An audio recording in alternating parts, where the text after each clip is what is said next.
today happened in the South. Nobody is talking about it. There is no relief. Like they did it systematically, want to render us useless. This is what we should be discussing. Look at anywhere it happened in the world, the government comes and provide, because people are traumatized. They provide shelter, provide food, give them every support. It happens here in Australia. Even it still happens, we have flood. And it's more is still happening this very second. And the government is taking care of all of them.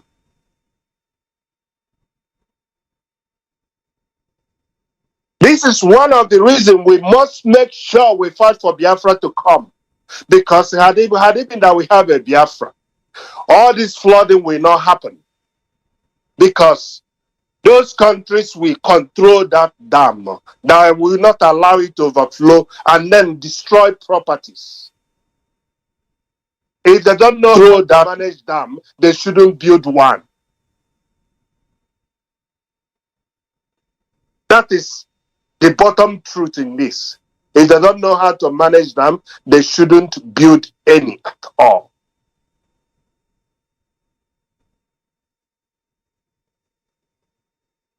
On this note, I will hand the microphone to Mazi Iyke. Mazi Iyke, if you're there, I will hand over to you. Thank you. Thank you, Mazo Forma. Good evening, everybody, and welcome to our program tonight. Coming to you from here, Australia. My name is Ekene. I would like to thank our host and my co-contributors tonight. Biafrans, we always come back to this program, and we always come back to same point. What's the point? Point is, Biafra is the solution. Mazo Forma has opened the floor, and as he spoke passionately, drawing our attention to how much decay there is within the system of Nigeria. The clearer it becomes why we must remain steadfast in our demand for Biafra. Because, just as he said, if the flood emergency situation back home were to be happening up in the north, the whole system would be different. The way the government is tuned towards that would be clearly very different. But it's not what we're seeing. What we're seeing is a government that is doesn't care. Government that has no experience or display of human sympathy, no empathy, nothing like a government that has failed consistently to demonstrate that it is a government of everybody, which contradicts the essence of democracy, government by the people. You're elected by the people, you look after the people. Not just those you feel that they give you the most votes. But let's not just make it look like it's because of President Buhari, or it's because a northern president doesn't want to care for those in the south. We need to understand there is a system that is enabling this, if you like, ethnic superiority or supremacy. This imbalance in the system. There is a structural factors that there are structural factors that are enabling this whole injustice embedded in the Nigerian system. This whole situation where you got a few northern cabals controlling the lives of millions of people that are living within the geographical area called Nigeria. The problem, though, is that our people often end up trying to change the government, looking for somebody who would look after everybody, babysit everybody. That's how I want to put it. Somebody who is so-called detribalized. But this embedded factors within the system that encourages a loop, encourages imbalance in the way governance is experienced or is executed. These need to be thrashed. These need to be. These are the real problem where we got ourselves in that kind of situation we are in. Because it's not just somebody from the north is doing what they want to do. All the essential structures in Nigeria is being occupied by a northerner or is being held somehow by a northerner. That is why we're experiencing this. But also because the Nigerian system, there's so much so much responsibility on the presidency, and so the executive has every authority, even to go against the law. In a very civilized society, that would not happen. The president or the prime minister would never speak publicly against the dictates of the law, of the highest legal institute of that country. That day, he or she must resign. But there is even no outrage, no expression of outrage. People are not outrageous about that. Why? Because it's about IPOB and Nnamdi Kanu, and that's where I want to go. That's where I want to focus my speech tonight. You see, I watched an interview granted to P2B, and the Arise News crew were asking him to explain why his running mate had made a comment about how then Karepori was like the end SARS protest and the incident where people were killed, and which people are pushing to be called what it is or what they convinced it is, massacre. And his running mate has allegedly commented that itself is debatable. And these guys were furious. Why would he make that comment? Why would you say the massacre is debatable? But then I look at this. Now you want this poor guy to sit here and explain to you why they made that comment, or his running mate made that comment. Okay. Well, my question is, how come all of a sudden Nigerian youth can now, do a memory, set up a memory for those that were killed, those who were victims of police brutality? You see, EndSARS massacre would never have occurred if all these years IPOB members have been killed in Nigeria, systematically killed like animals on the streets in Southeast. If all those years we've been killed since 2015 up until today, the Nigerian youth have run out on the street. They've gone in the street and demonstrated, and the media had called it what it is. You know how media reports about IPOB massacre? They say allegedly. That's the word they use. Allegedly. They say it's confrontation with the police. Confrontation. How do you confront somebody who is armed to the teeth? So IPOB members, fundamentally, we've been consistently unarmed, peaceful. The police comes, the army comes, you kill people who are demonstrating with nothing but a bare flag, piece of cloth. You kill them, defenseless people, and the national media are all in it. They're all together in it. They call it, oh, it's allegedly.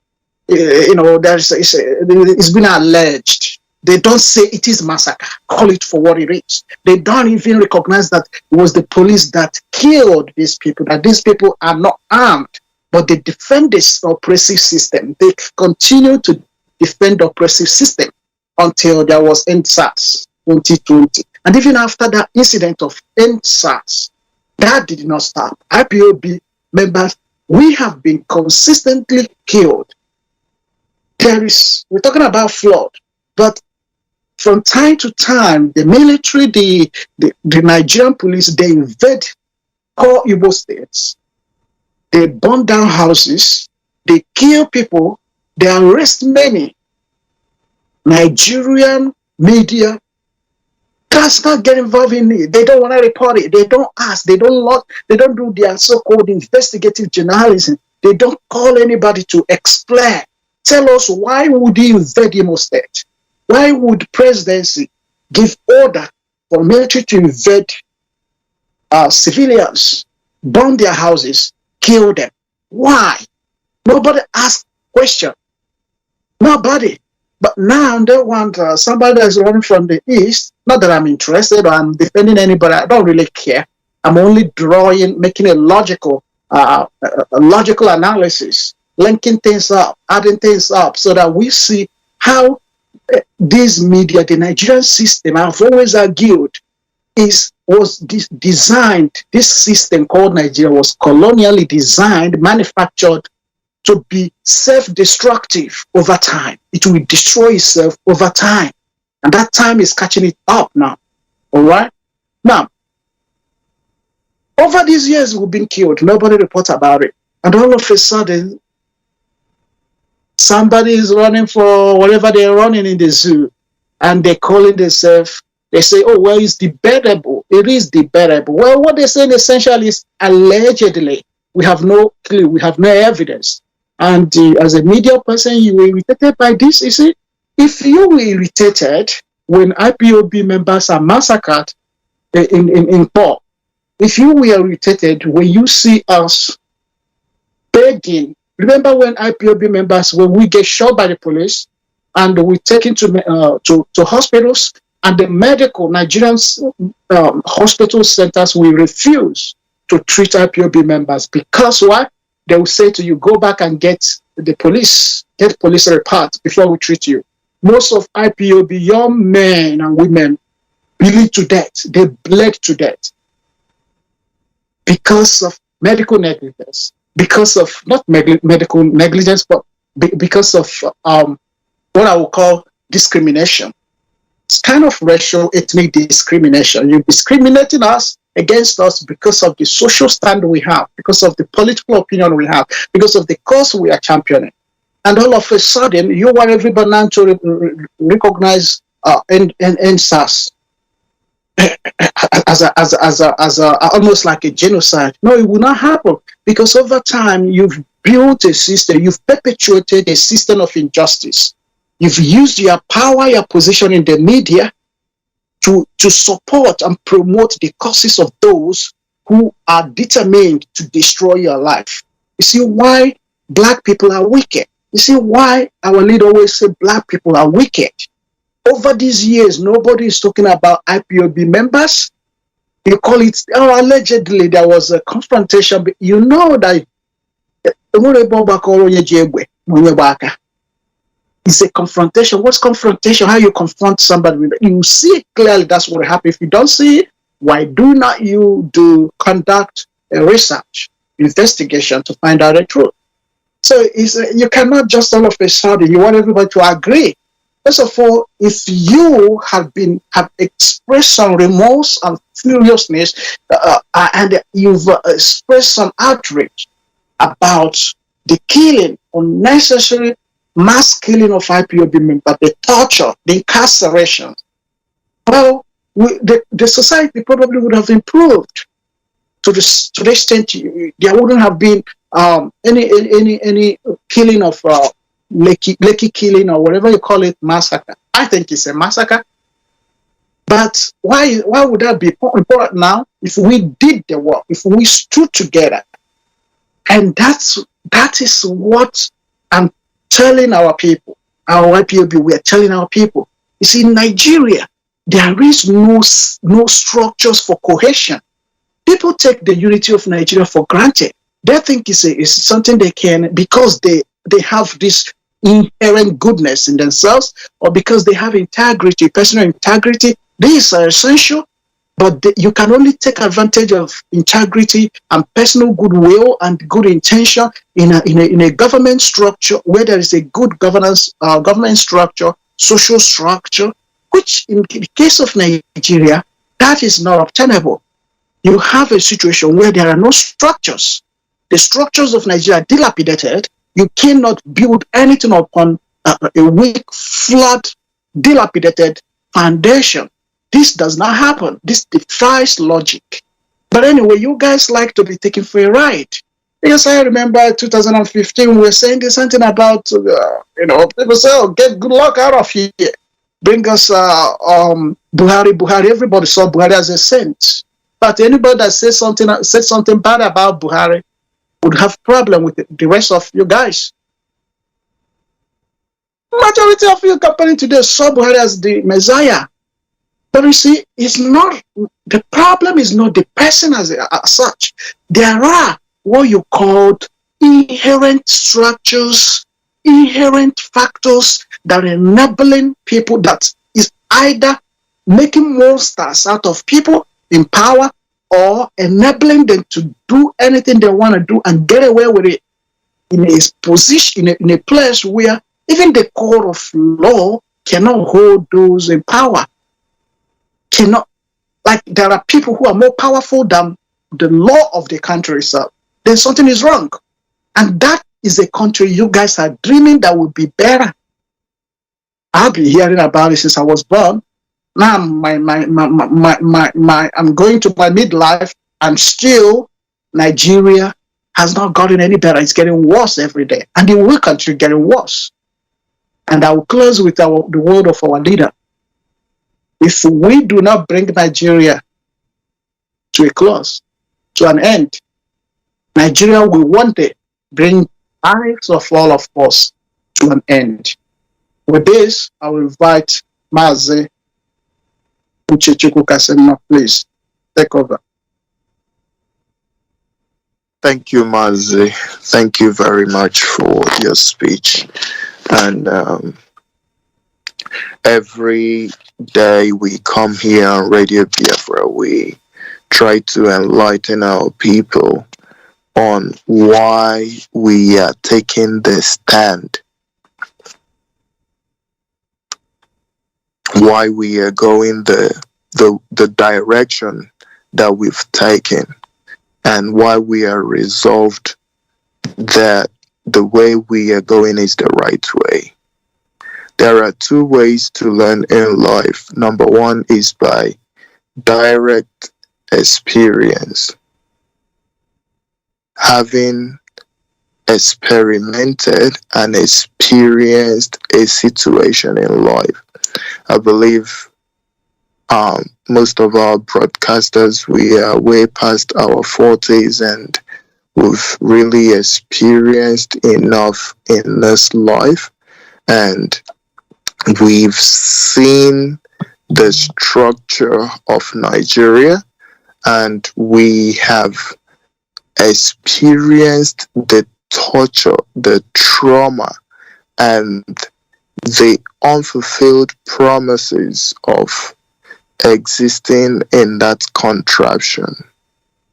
And then we've also gone away from the situation, standing from the side and looking back to really appreciate why we went through the problems that we had growing up in that contraption. Suffice it to say that 99% of the problem we have there are man-made. It is man-made. It is not natural. If you want to solve a problem, first you have to know the cause of the problem. Now, people that are into geological sciences would understand that if you study the structure of the earth crust, that will tell you the movement of the earth and all of the seismic eruptions that might happen in that geography. And when they are building or developing the area, they have to take cognizance of the fact that there are natural situations that may become a problem if they are not. Now they solve that problem. If you are in an environment and you see that the problem is not the environment, but the people in that environment, what do? You try to control the people. That is why today you have prisons, you have law enforcement agencies, you have the law courts, you have laws of the land. These are measures put in place to control the human frailties, the human fallibility that will bring a problem to the situation. In the case of Nigeria, it is created, designed to cause harm to the people that are living there. And we've seen this, we've experienced it, we've escaped from that torture and trauma, and we are we are doing comparative analysis of the situation in Nigeria and in whatever Western society that we will live in. All humans have problems. All humans are given ability to solve their problem. And this is the only way to solve the problem. What is the way? Bringing back the sanity of our land, the sanctity that existed in our land. Couple of days ago, I was talking to an elderly person and I said, in my lifetime, I went to a market square, goods were there, and there was no human being there making sales.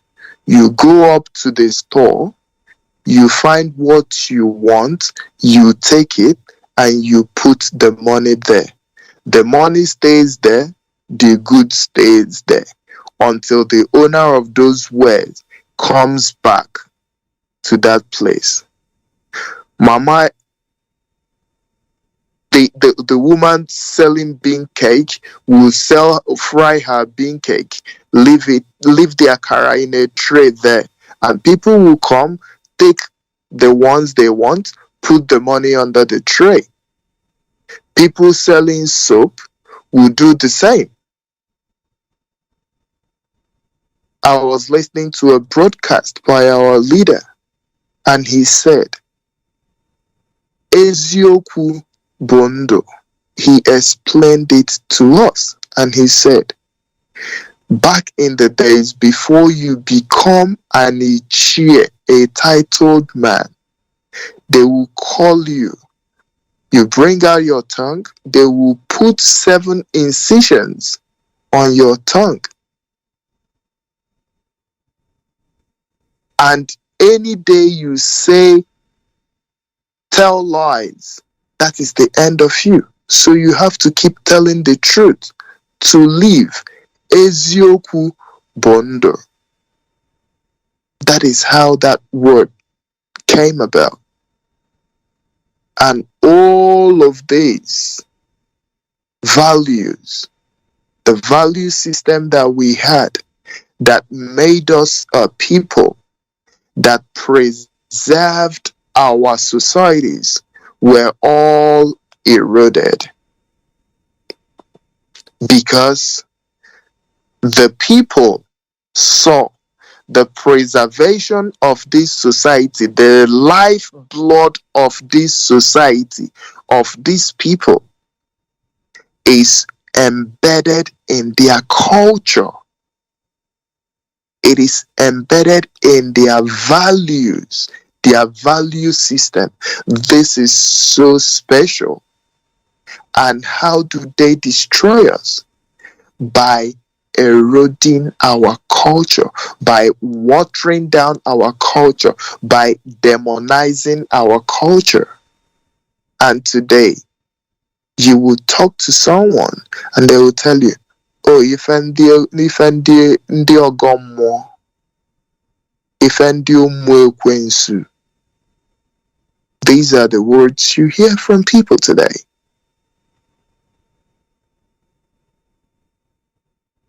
So the problem that we have is a people problem. It was created by man. And to solve it is to take out the man. Biafra land is blessed. There is no community in Biafra land that cannot sustainably grow food that will sustain the population. In intellect, every people, every skill, we have people that are skilled, that can produce and manufacture and invent things. But why are these things not happening? Because we have people problem. The people problem. And how can we bring back the sanctity? By restoring our freedom. If you are not free, you cannot dictate the course of your action. It's only a free man that can wake up in the morning and go away and go to work and go to his business, go about his business. If you are not free, you will first wake up, go and ask your master, can I go? And your master what would your master do? First of all, he or she would have to look at what you've said you're going to do. How does this benefit me? If it's not beneficial to the master, he would say, no. This is exactly the case of what happened with the children of Israel as in the story of the Bible with the Egyptians. They said, we need to go and worship our God. And Pharaoh said, what God are you talking about? What business do I have with your God? Okay, it means you are not being profitable to me anymore. Now you have to produce more blocks or whatever they were making for Pharaoh in those days. He gave them more work to do. Why? Because they were not free. This is the same thing we are talking now. That you build a $300 million house in your compound and your neighbor has no electricity. Is not growth, is not development. That you on generator or lister or whatever you call it 24/7 and it pollutes the environment, and your neighbor, the people that live around you, do not even have electricity, but they endure the noise of those lister and the generator. It's not growth.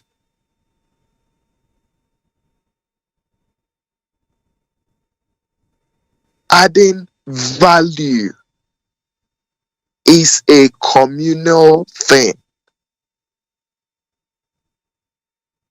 Values, growth is measured by the community.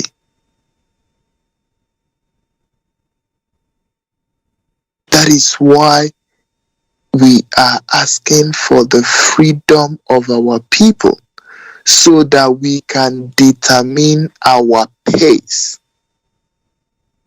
so that we can determine how far we can go.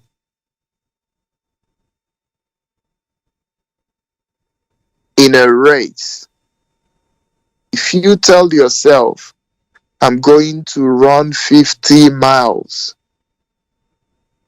you can run 50 miles. But if you're in a competition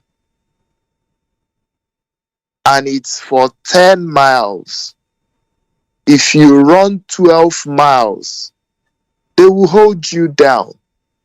They will say, oh, it's enough. We only want 10 miles. Because you are not free. The liberation and the freedom of our people to do our buying and selling,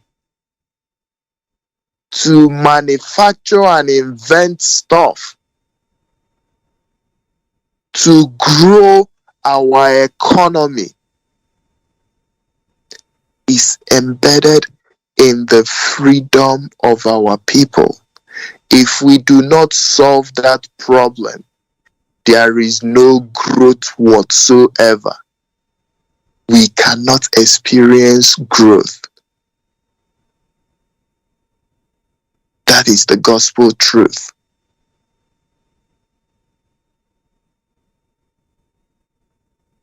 A few years ago, Mazi Kanu said, if you are still praying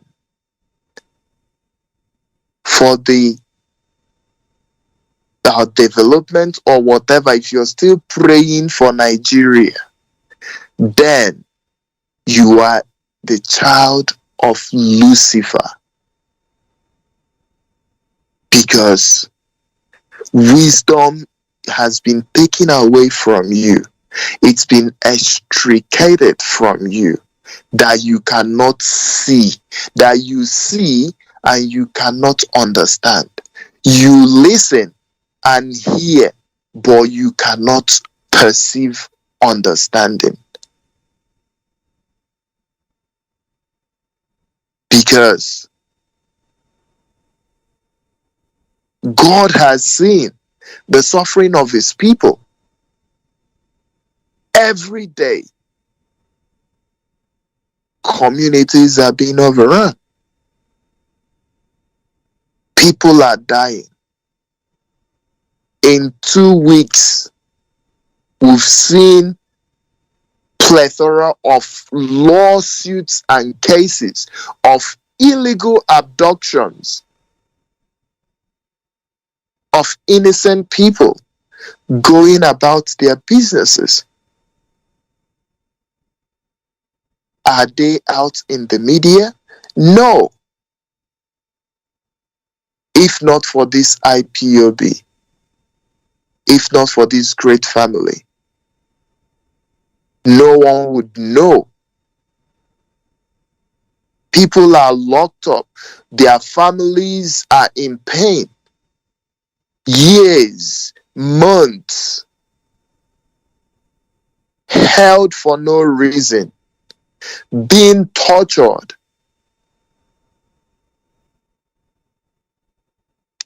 We would always joke here. Some of us would tell them, it's better to be in prison here than to go back to Nigeria and be a Nigerian. Because here, even in prison, you get the basics of life. But in Nigeria, people cannot afford to feed their families. Imagine when you are in prison. And not being in prison for a wrong that you've committed, but being in prison for doing nothing.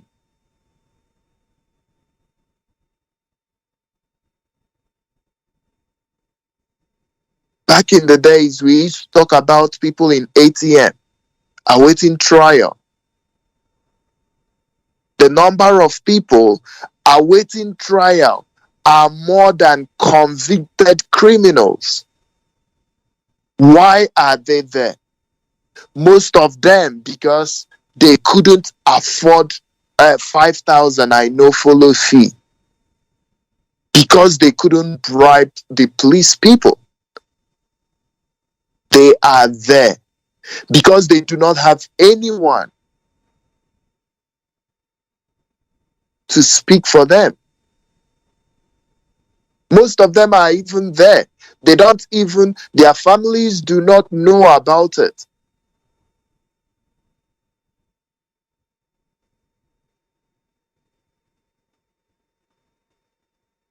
I personally met someone who was in prison for 10 good years. His family thought he was dead because he lives in another city. Walking on the road, was carried by the police. That was how he went into prison. Everyone, no communication whatsoever.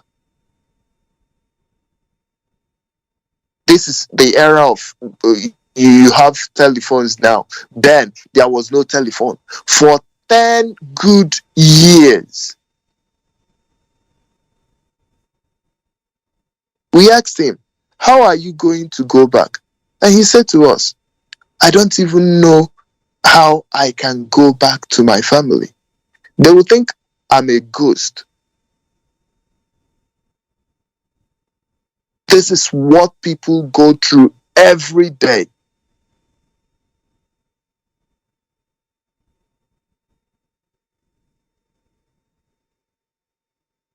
And when we talk about freeing ourselves, being free from all of this, some riffraffs who's been given 500 naira will come on the street and shout. Some charlatans will come and say, God told me.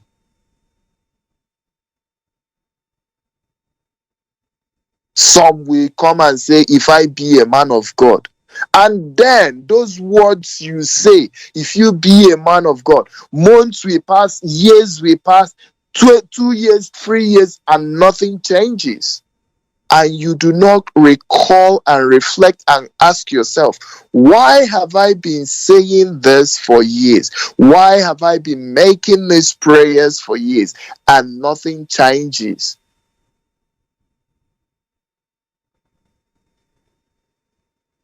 Estienne said, insanity is simply doing the same thing over and over and over again without getting the desired result.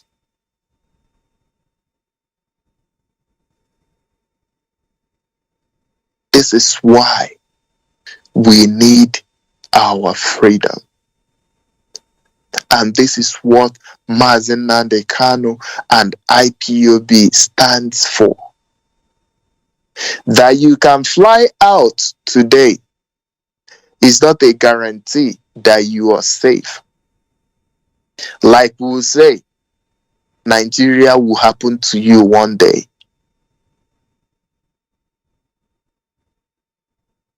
Either to you or to your family member. And you will realize that freedom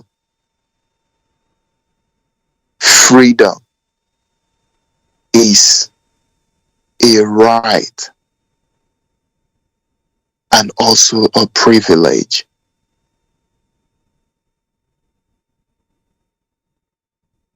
And in Biafra alone, we shall have that freedom.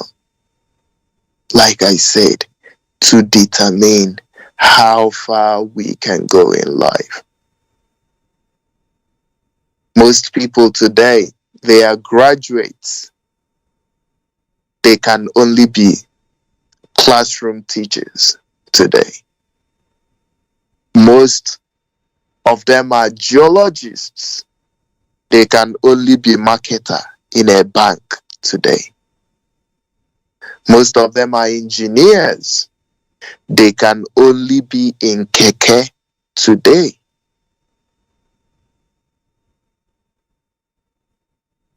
Most people are graduates, but they are doing atachi in shops, in men markets, in Obuete, in all the markets, doing atachi to primary school dropouts.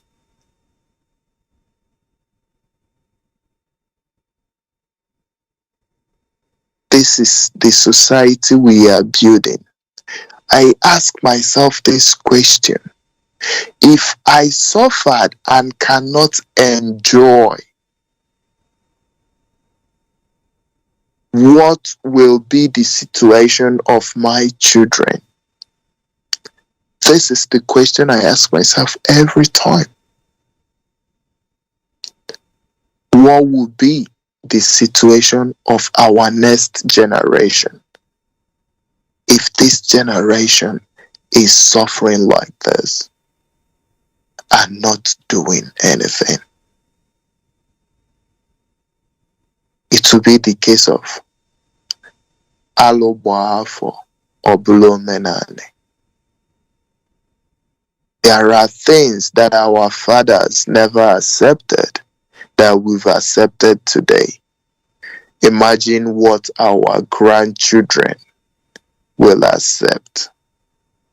They will put chains over their neck, drag them out in the street, start killing them, ethnic targeting and cleansing. It's happening today. It's happening little by little, but in secrecy. But if we do not stand up today, in years to come, mere speaking our language, you will be killed. Is this the future you want for your children?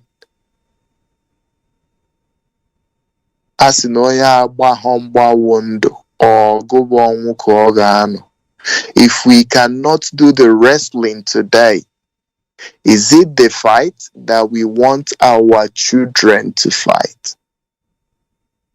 Let's wrestle today so our children can walk free and enjoy the freedom that Chukwokika Abiyama has promised us.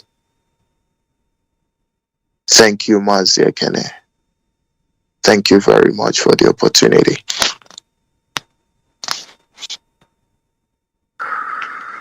Yeah, well, Mazi.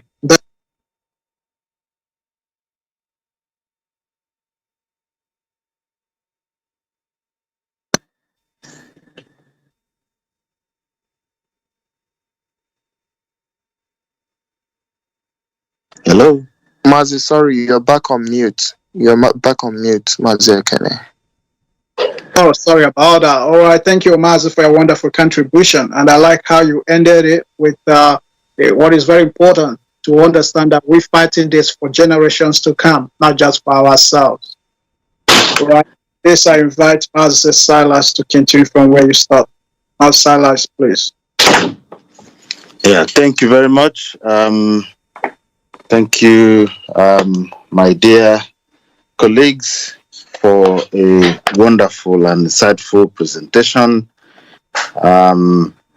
Today is the day that the High Court in Umuahia looked at Mazi Nnamdi Kanu's extraordinary rendition judgment.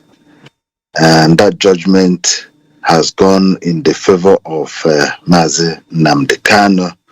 The judgment further went ahead stating that Mazi Nnamdi Kanu should be restored to the status quo, taken back to where he was kidnapped from before anything could be continued.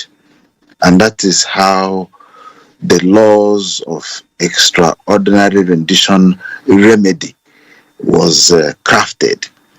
And that is why no matter the number of judges they replace and change, presented with the same fact, they will end up the same result. And this broadcast we are making today is the first we are making since the appeal court on last Thursday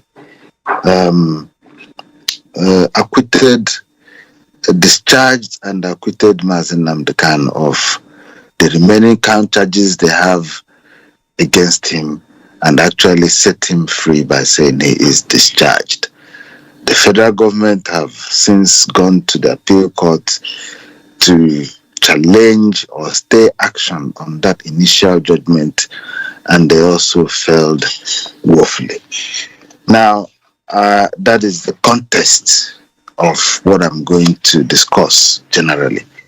But I also have to restart by thanking our anchor, Mr. Peter Iyke, Mazi of Form, of course, and my fellow members, all our families, our audience around the world.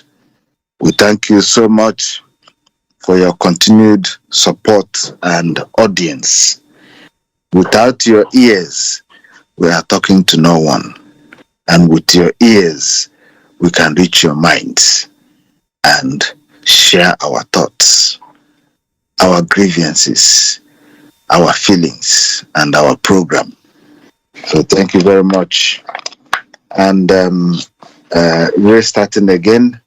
Last week, I personally concluded that we have reached the end of the road.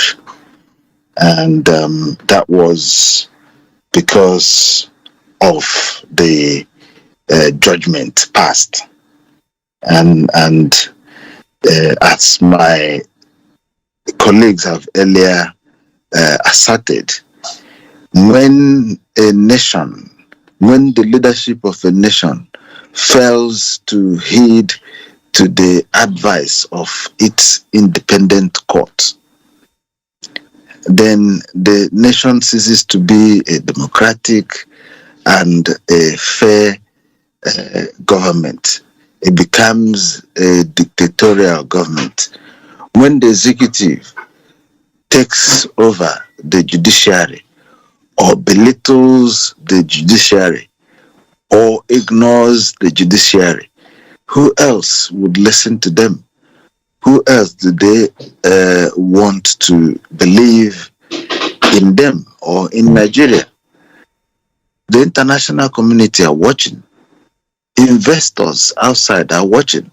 Because at the end of the day, if an investor comes in and has a problem with the government or the people, there won't be a fair habitat to look at the cases. This is exactly what it is. And for us, it is the end of the road with our existence in Nigeria. It is the end of the road because we won't have any trust in the Nigerian government. We won't have faith in the current federal government led by the Fulanis, especially the imposter that we have in that seat. The judgment of the appeal court have highlighted the deceit of Buhari since 2017 when he went to that medical treatment and returned in confusion, abandoned his office for 3 months, saying that the presidential office has been infested by rats. And Nigerians believed it. These are the deceit, put out by the Buhari, and the pictures of his last hours in the London hospital were shared. And everyone that saw those pictures knew that he has gone beyond revival. He's not Lazarus that was brought back from death by special miracle. He went beyond that, and certain governors were called to go and see him, and all that happened. Nigeria is a deceit. Nigeria is a deceit from the beginning. Was quickly coupled together, badly, put together, without all the fundamental consultations that needed to happen. Was put together for the only reason, the easy administration of the territories or the protectorates, as they called it then. That is what we were told. But we, not long ago, realized that it was put together to claim ownership of that part of Africa, because Africa at that stage was under how would I put it? All the European countries were in competition to get as much territory as they like, in order to have easy claim and control of the territories of Nigeria. Britain quickly coupled the three major zones together and put their flags everywhere and say, this is our country, this is our territory, colony, it's called Nigeria, it is called that, this and that, in 1914. So Nigeria has always been a deceit, So by this judgment, the presidency itself that has proclaimed from the onstart of Mazi Kanu's kidnap and extraordinary rendition to Nigeria, they have claimed that they want him to stand trial. They want him to have a day in court, and the court will decide the fate of Mazi Kanu. What is happening now? His fate has been decided by the court. The court, notwithstanding the pressure, notwithstanding the clandestine, the hidden pressure from the presidency, stood bold and fair and pronounced the judgment as it is written in the constitution and laws of Nigeria and that of the international community, that if you kidnap someone, if you extraordinarily renditioned the person back, that meaning if you have sneaked into a country, connived with them, and sneaked a person back to your country for a trial, that you have not come to justice with a fair hand, with a clean hand. If your hand is soiled, that no one can even stay near you because you stink, why would they give you something to make clean? This is exactly how it looks. Nigeria stinks. Nigeria looks like somebody with a type of sickness that is infectious. And why would you allow that person to cure someone or to make something good? This is the presidency. And it wasn't only the presidency. Some southeastern governors were equally saying, yes, let him stay let him be detained and let him go through the judicial process. And if he is freed, and they usually conclude, if he is convicted, that he should share and do his penalty. Well, to their surprise, the young man, the fair man, the bold man, the only man I would describe as, very intelligent amongst, if they say their population is 200 million or 300 million, he is the only one standing firm and fairly speaking the truth, telling Nigerians to wake up in 2012, 13, 14, that these marauders in government will come and kill you and take over your land. Has that not happened? It started with Chibok girls. They go there, they use a trailer, and they take over 200, over 300 female students, young children. They herd them in their lorries like cows, take them away in the bush. And the then president, Bele Goodluck, did all he could to rescue them, but these same marauders attacked him, accused him of all sorts of crime, disempowered him, because they're in the military. They control the military from behind and refused to act. That made Boko Haram to spread and actually become empowered.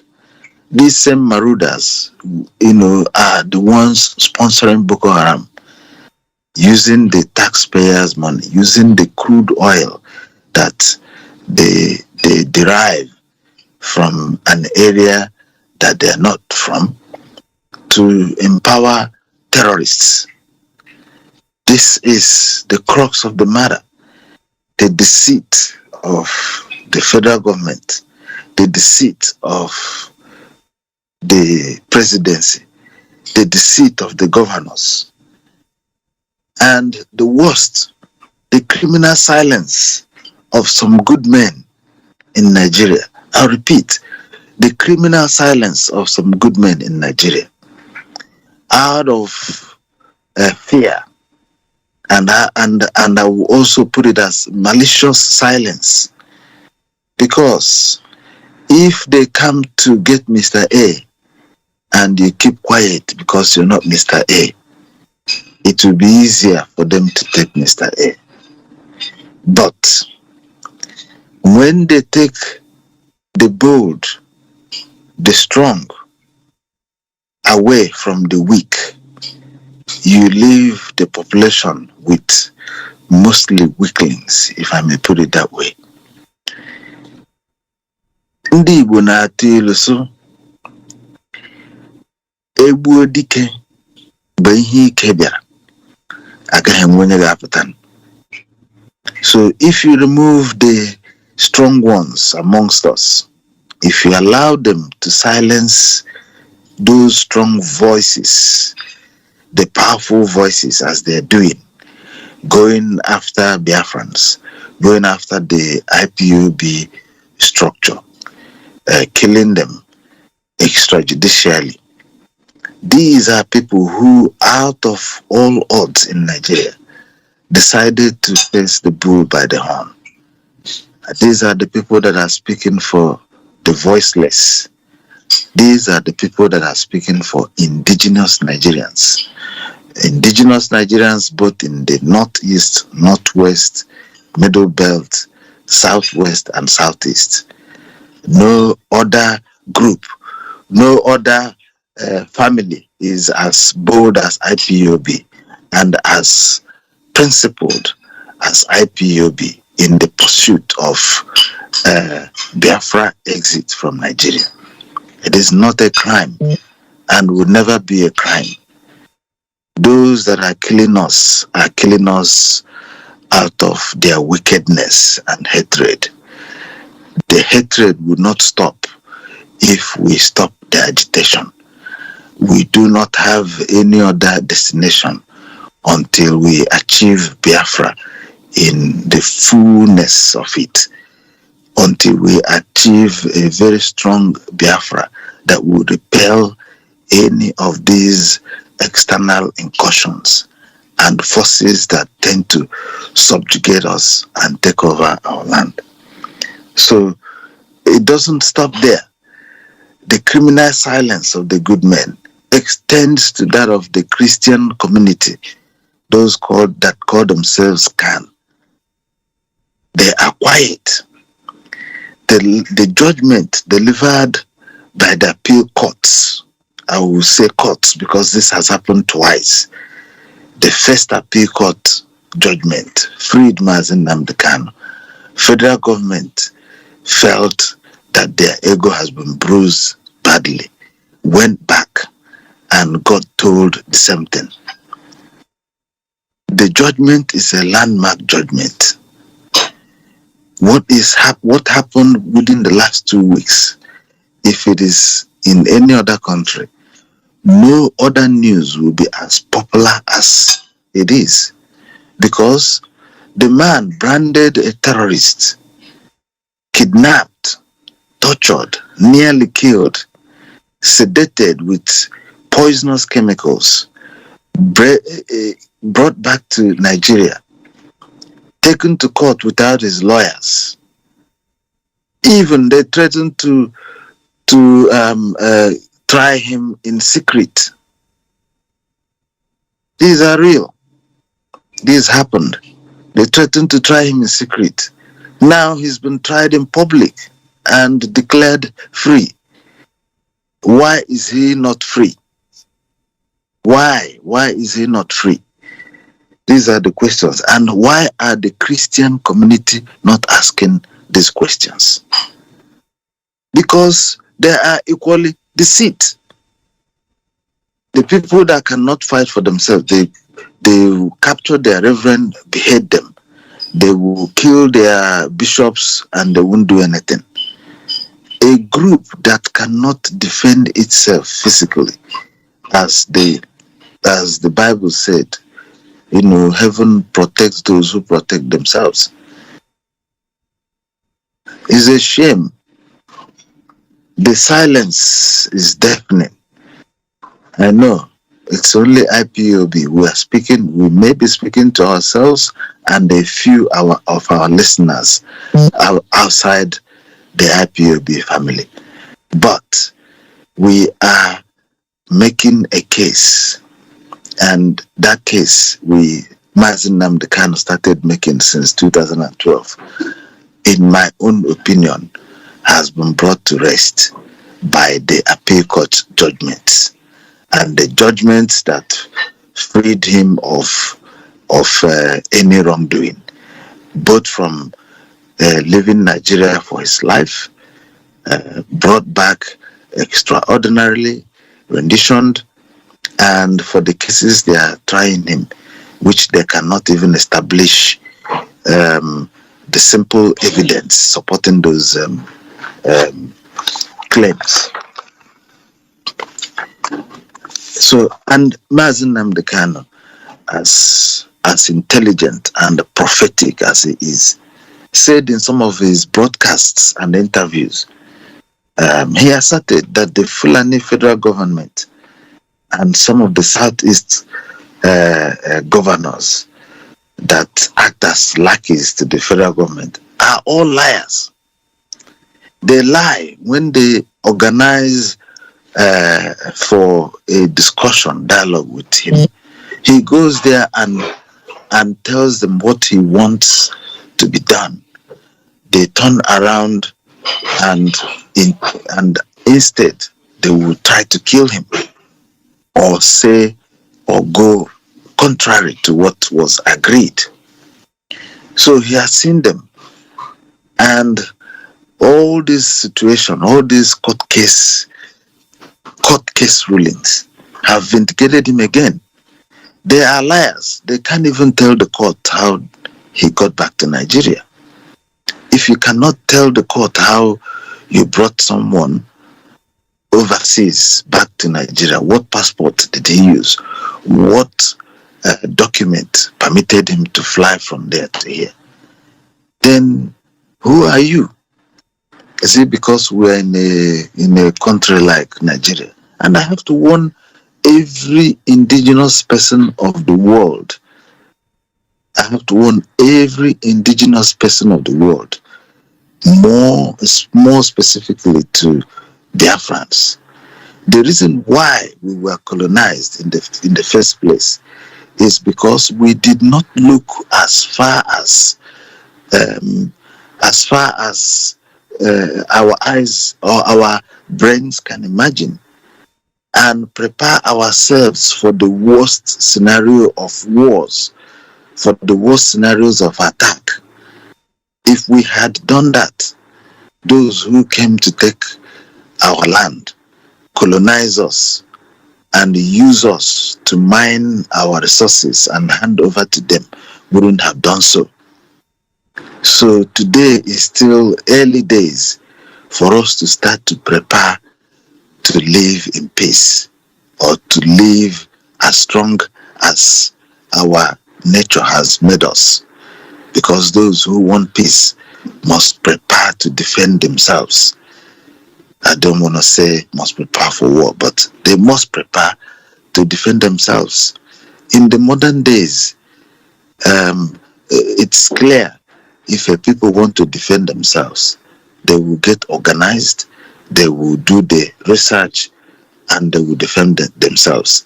That is how it is. That is how America is advancing. And when you sit on a better pedestal, then you can help others. So, and also looking at the whole thing, the most dangerous issue, those of them that call themselves Nigerians, of which our southeastern area is still part of, the most dangerous issue is our inability to react to anomaly, to react to something that is not normal, to react to injustice, to react to impartial treatment of people, impartial treatment of Mazi Nnamdi, even as exonerated by the laws, by the court. They didn't release him, but they released more than 100 Boko Haram terrorists caught in action, killing citizens and military men. They released them. So does that tell you that we have a fair executive arm of the government? Does that tell you that there are some Fulani cabals behind the scene directing what happens in the executive arm and what happens in the military and other security agencies of Nigeria? When will our people wake up to this silent, murderous group of people crawling towards us like lions approaching their prey? When are people going to wake up to this situation? The lion is approaching. Mazi Nnamdi is in the lion's den. The only thing protecting him is the hands of God and the will of the people of Biafra, especially the Ipob. We do not want trouble. We do not hate anyone. We only want to part our ways so that the North can develop at their own pace. The Southwest can develop at their own pace. The Southeast can develop at our own pace. And nobody will force us to pray the way they want to pray, or stay detained when we have been freed by the court. We want to rule ourselves, self-determination, where fairness and respect for the laws of the land, for the judiciary, is fully maintained. If anybody is doubting our resolve, we have come to the end of the road, because we can only obey the law. in a rule-based situation and not obey the marauding Fulanis who have tactfully taken over the leadership of Nigeria only for their own interest. So the inability of Nigerians to react to anomaly, to react to injustice, to react to subjugation, to react to extreme pressures, to react to the sufferings and difficulties they face is the reason why these marauders are continuing their occupation and killings in our land. And it is the reason why IPOB is working very, very seriously to liberate Biafrans out of this debilitating country called Nigeria. A country without a soul, a country without conscience, a country without any guiding principle, a country fantastically corrupt, according to the ex-Prime Minister David Cameron. A country ruled, I will repeat, a country ruled largely by illiterate foreigners with extremely dubious intentions, and whose agenda is to kill, dispossess, enslave, and finally take over lands, communities, and indigenous nations of Nigeria, as they have done in the north. The Hausas, for example, in the northwest, they did that. Currently, the Borno state and all that were areas that they weren't able to capture and completely subdue at the initial fight and conquest. But presently, we know what they have done in Benue. They kill and take land. And that is why partly things are expensive, because Benue used to be the food basket of Nigeria. But you can see how they have been diminished. You have people in IDP camps, and the presidency is hovering around and claiming that they have done well, especially by the Ellen Tunumbu of a person who have declared to continue Nigeria from where the dead Buhari left it. So the federal government, through the military and other security agencies, are carrying out these killings. It's not coming from the mouth of IPOBs alone. T.Y. Danjuma, former top military officer, have said it. The dead Obadiah Melafai said it. There are a lot of evidence of the military and the government colluding with the terrorists to sack communities with the interest of replacing them with their imported Fulani populations and the Lamajiris that were born with the intention of using them to do all this harm. So where does this lead us? It only strengthens our resolve to continue marching forward until we leave Nigeria.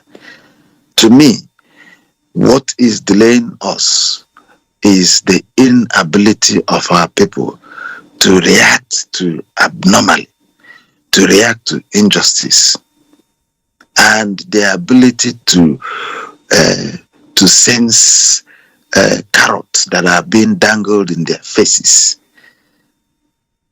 Ndị Igbo na-ati ilu sị eliwe ụzọ liwe ehi, onye ma ihe tọrọ ụzọ, onye na-ama ihe tọrọ ehi. The current election or dangling of presidents in the face of the Igbos is just like dangling a carrot before people.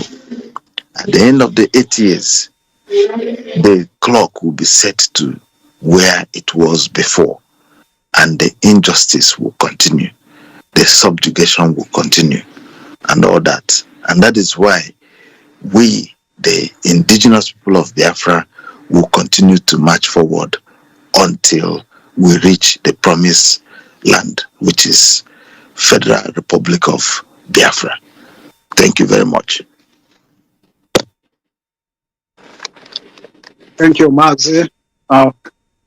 Well delivered. That was a very rich contribution tonight. And as you rightly said, Elibuzo Liwefi, onye ma ife were ụzọ ofeke, Urefi na. Our people need to wake up, because this will not stop.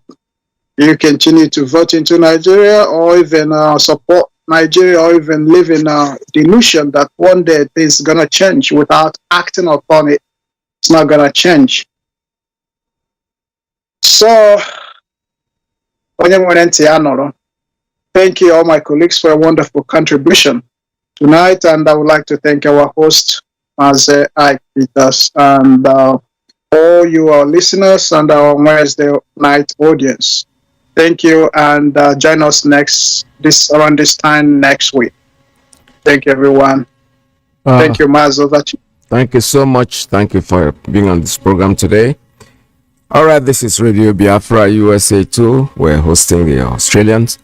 Every Wednesday they come in on show. They come on board, so you want to tune in and make it a special day for you to come in. And unfortunately, we cannot take any calls today because the time is almost gone. However, I still have about, let's say, approximately 10 minutes to go on this program. If there's any special announcement that anybody feels is very special that must be done today, you can bring it on. Talk about it and take as little time as possible to speak about it before we go off the air. This is Radio Biafra USA 2. My name is Mazi Iyke. Once more time, I say thank you to the Australians for such a wonderful broadcast that they did today. And hopefully we'll be again together probably next Wednesday, because it's every Wednesday they come in. So make sure that you stay tuned, make it a date, put it on your calendar, that any Wednesday the Australians will come in to make their show, take over the bottom. And like I said before, I've already said it, if you have anything to say, those who are on the phone, want to make any call, please do so. I will stay tuned for a few minutes and go away from there. The Supreme Leader of the indigenous people of Biafra is Mazi Iyke, Mazi Nnamdi Kanu. Cannot be two. Stand live production. You please on the microphone. Shalom, Shalom, Chineke. We are getting there. It's a matter of time. Shalom. You know me say I go say my right for you, Nigeria. You know me say I don't know myself. All right, call us your name and where you're calling from. The love I have for Biafra. Good morning to you and good afternoon to you, Mazi Iyke. Yes, welcome to the program. The him will bless and be with you. My name is Desmond. I'm calling from Italy. Mazi, the good news I want to share with Biafrans first is that news just about an hour ago that the Federal High Court in Umuahia, today was slated for our leaders sitting on this extraordinary rendition case. And the Federal High Court in Umuahia has slammed Nigeria government with one again. They have ordered Nigeria government to return our leader back to his status quo, where they kidnapped and which means they should return him back to Kenya and pay him the sum of 500 million naira. This is from Justice Nnamdi of Federal High Court, Umuahia, and it has been circulating in the news. And we thank Chukwuabiama again for this victory that it will continue so and so as we march ahead, because our destination is Biafra and nothing else. Then, having said that, Mazi Iyke, let me also quickly encourage Biafrans on the need for us to support ESN. Good evening, wonderful and people. also give out our numbers for Biafrans in Europe and Biafrans in America to call, and they will be directed on the appropriate channel to support ESN. And for Biafrans in Europe, we have this number for you, approved by HODDOS. It is from IPOB National Body of Italy, sent by IPOB National Coordinator of Italy. And when you call them, they will direct you on the appropriate channel to support ESN. Your country of domicile does not matter, because you can get them on WhatsApp and Signal. And the first number is +39 35100 46055. This is IPOB National Coordinator number in Italy. And the second is +39 371 3044902. This is IPOB National PRO number in Italy. And for Biafrans in America also, we have Dr. Tina, known as Dr. Money, and the number is +1 682 552 3333. Dr. Tina, known as Dr. Money, is the name. You are a Biafran, you are in America, you call her and she will also direct you on the appropriate channel to support ESN. Thank you, Mazi Iyke, and Chukwadema bless you from here. All right, thank you for bringing us this great news. You know, it will keep coming. You know, success, and because it's you know, truth is so clear and so straight that no matter how much you try, truth is like a female, eventually it will come up.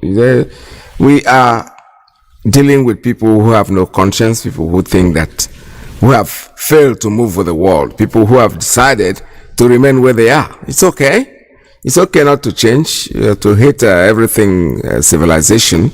It's a good thing. But the truth is that you have to build your own world to be able to live without civilization.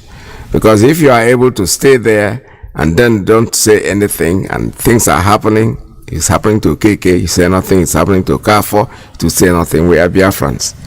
And being Biafrans that we are telling you, whatever we say, we do it, that we're going to do it. That's exactly what we are going to do, and there's nothing anybody can do about it. We will die, I swear to God Almighty in heaven, because we are not going back. It is a good thing today that some notable Nigerians are on this very platform discussing what transpired 54 years ago. Most have tweeted to say, may it not happen again. The only way to ensure that this will not happen again is the existence of a free, sovereign Biafran nation. That is the only panacea, nothing more, nothing less. Before we came here, Ladipo Market was on fire. These vandals and vagabonds are in our land, killing people relentlessly. As I'm talking to you right now, they headed some people from Enugu to God knows where, maybe to go and kill them. And you have governors, you have political leaders, you have those who aspire to high office. They are all there. Nobody's talking, nobody's speaking, because they have a lot to benefit and to gain by us being Fulani slaves. Something that can no longer continue. Something we are not prepared to tolerate. That was something I said rather very fortuitously very many years ago. I said during one of my broadcasts on Radio Biafra that for Nigerians to understand that God is upset with them, that every tribe in Nigeria, every ethnic group in Nigeria will experience what we passed through during the Biafran War, that they too will also become refugees. And today, there are IDP camps everywhere. People that thought they were safe before now are fleeing their homes. There's something that happened to us between 1967 and 1970. And that is why our appreciation and our thanks for those men and women that fought to keep us safe can never, ever, ever be overestimated. We will continue to appreciate them. We shall continue to honor them. And I thank all of, those who are non-Biafrans. I understand that some people who are Biafrans came on this very platform and trying to play the script of their masters. That same divide and rule by saying there is something called Southeast and South-South. All bunkum. I have said it many times on many forums, on many platforms, that everybody in the East, we are all one people. I don't understand why people are hung up about this divide and rule of Gowon. It was Gowon that created Cross River State. Gowon created River State. Not because he loves the people of the South, not at all, but because he wanted to divide us. And we must rise up. We must rise up to the game of these people and say no to them. Now that Yoruba and Igbo are one, do you see them trying to play that game anymore? Now that Biafra and Oduduwa are one and inseparable, bonded together in one, do you see them playing their stupid games? I don't know why some people will come and say they're from Nigeria, they're from South. In order to perpetuate that very division, which the Fulanis have cleverly exploited over very many decades and many years. I don't know when we are going to learn. And the sooner we learn, the better for us. I thank all of you once again. And this very effort to recognize the genocide against Biafrans continues until the United Nations and the whole world rise up to this very challenge and acknowledge that a great deal of injustice was done to Biafrans. Tomorrow is our sit at home. Complete and utter. All right, let us continue. This is his old broadcast that has been taught. You know, when you play it, anything that he has said before, and you bring it on air, it sounds as if he's doing it right now, right today. Yes, because it's, you know what? The reason is very simple. It's the truth. The truth remains unchangeable. Nothing can change the truth. The truth, the facts remains there. You can dabble about and call yourself whatever you're from. Oh, they've told you. You know, these people, wisdom eludes all of them because they have no sense. They know that no matter there is nothing you can do.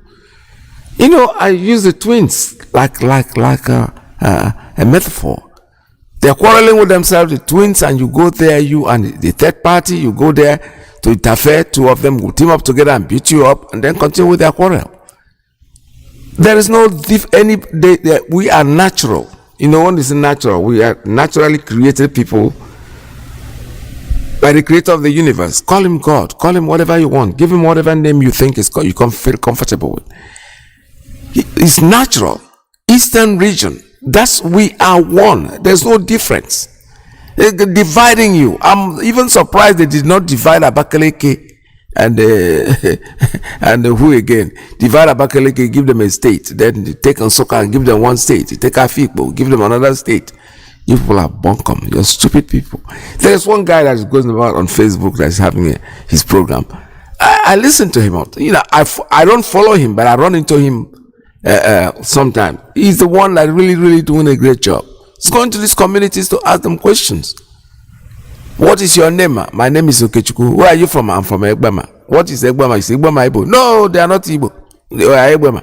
I am speaking Egbema. I'm not speaking Igbo. Come on, guys. The thing, when you look at the person that is saying it, he's looking at himself, he's just like, why did I even get involved with this kind of garbage that these people, they want to put me in a place that I don't belong? Of course, they know why they did it. They were doing it for themselves. They want to do it for you.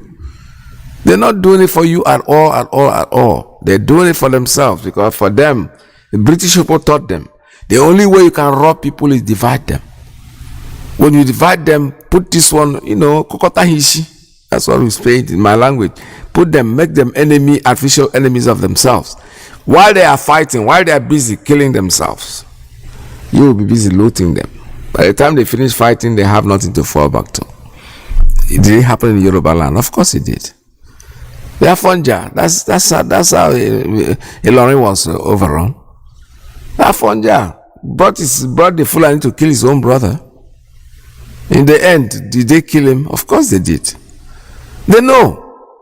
Our leader told a story about what's his name, Sarawiwa. Was it Sarawiwa or somebody? Yeah, I think so. Who told them, you know, the only way you can win the hearts of the Rivers people is to rob the Igbo man. Just tell them that as soon as they go against the Igbo man, you will inherit their property. And then they agree with him. They say, okay, since you are the one that will just be the one that will champion. He's not from that area. He's from a different place. I think he's from Ogoni. Eventually, when it was time to hang him up, he said, I want to speak to my friend. And his friend was Sani Abacha. He called him. Abacha said, if you betrayed your own people, you think you are my friend? They didn't even waste time. They condemned him to that. I think they killed him the same day, because it's like the world was, don't forget there was a meeting going on in The Hague, I think. His son went there to plead for the life of his father. He was there when they hanged the man.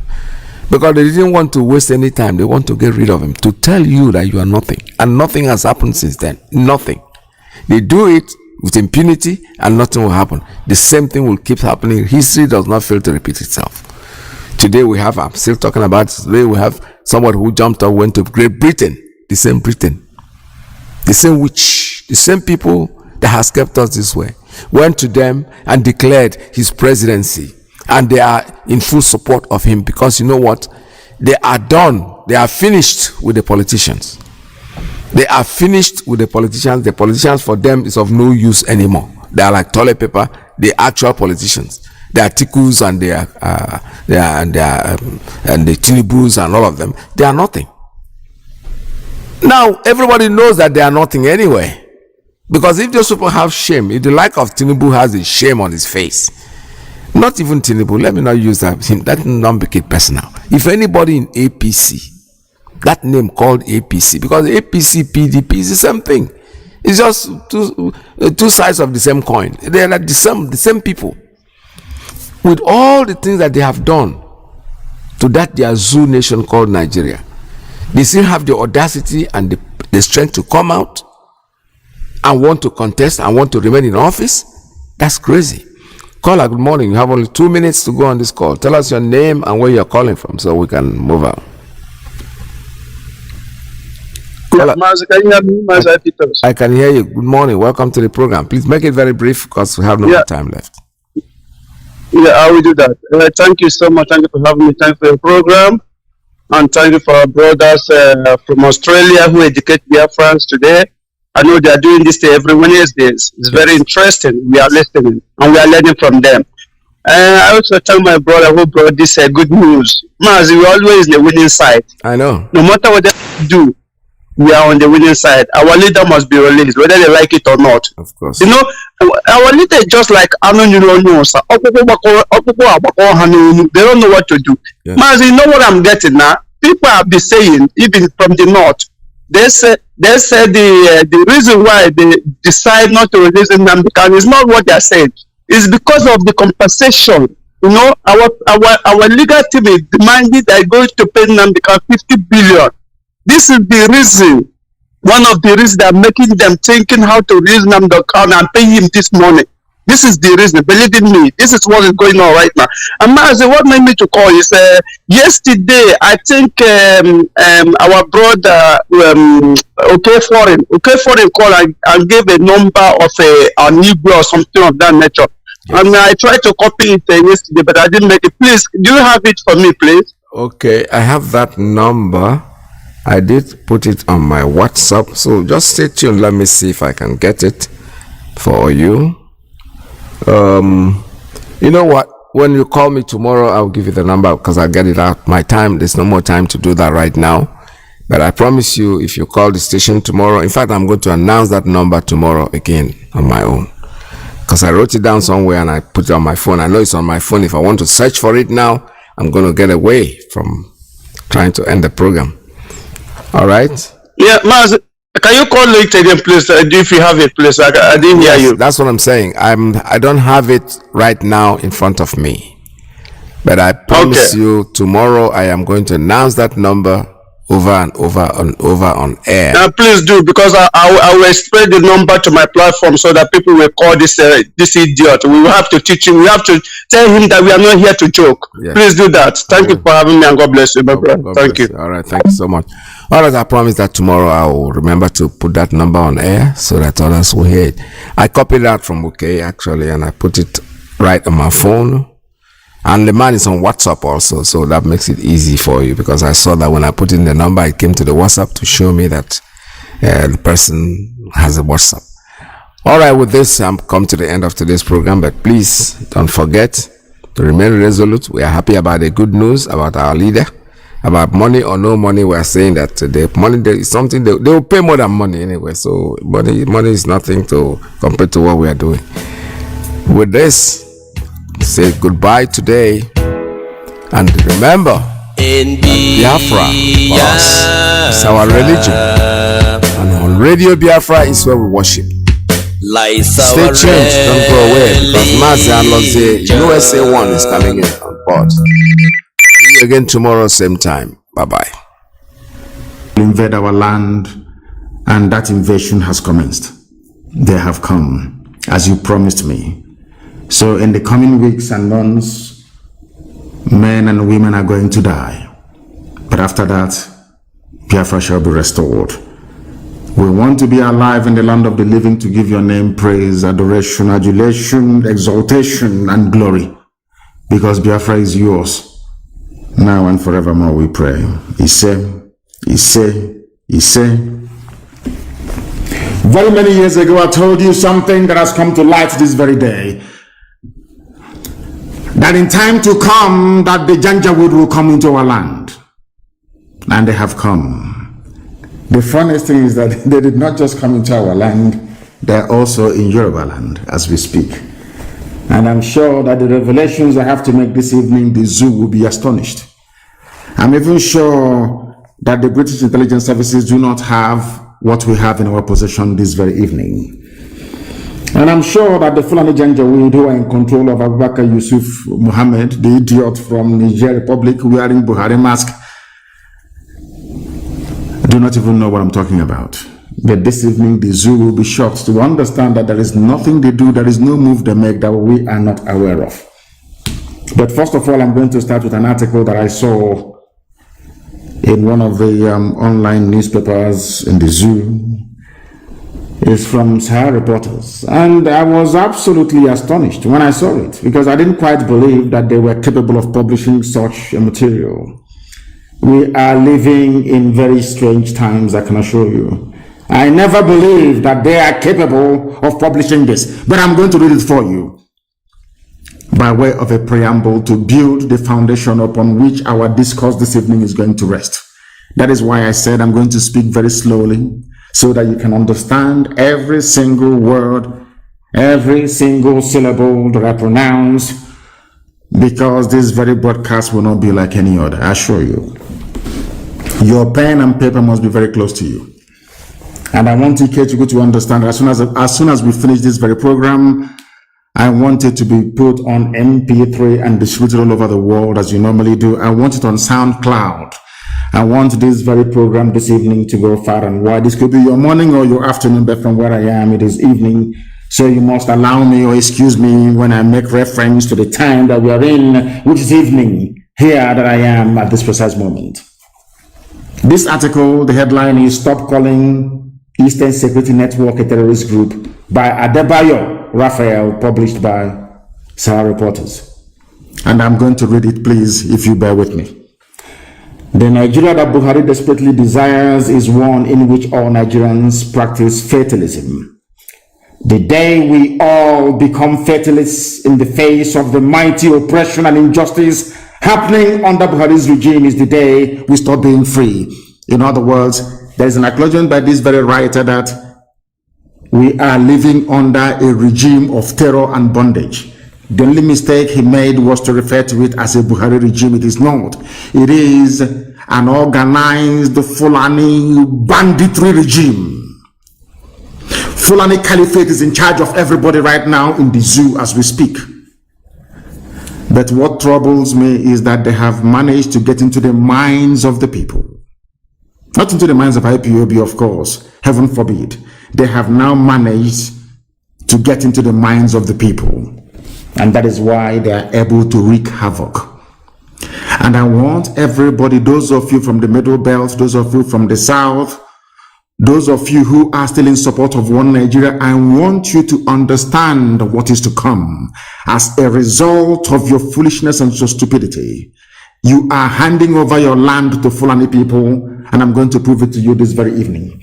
This very brilliant writer, Adebayo Raphael, went on to say that the news mediums reporting ESN as a terrorist group are doing a great disservice to the Nigerian people. Do you understand this very clearly? There are some media houses, some newspapers, and all the rest of them trying as much as they can, of course, with very limited success, to tag Eastern Security Network a terrorist group. And why are they trying to do that? Why do you think they want to tag ESN a terrorist group? Not Fulani bandits, no, not Miet Yala, not at all. Not those killing, raping, pillaging, and sacking towns and villages. Not at all. Not those that have renamed some villages in Benue State into Fulani names. No, they're not terrorists. It is ESN. Why? Ask yourself that simple question. Because Eastern Security Network is on record as being the only people to drive away Miet Yala from any state in the entire Nigeria. We drove Miet Yala away from Ebonyi State after 4 years of war. 4 good years of war. They ran away from Ebonyi State. That is why they have now gone to go and bring in their big guns, their big brothers. But we're going to face them and we shall defeat them. Miet Yala was in Ebonyi State as a fully fledged, functioning, Fulani-sponsored terror group. Even your so-called presidency said in the public that they are legitimate stakeholders in the government. In other words, what is happening in Nigeria today is an organized Fulani banditry. But some of you in the South are too stupid. You are too useless. You are too hopeless. You are too idiotic to see what Fulanis are doing to you. But it's going to happen. Because before I came on air this evening, I had confirmation that they are now in Lagos.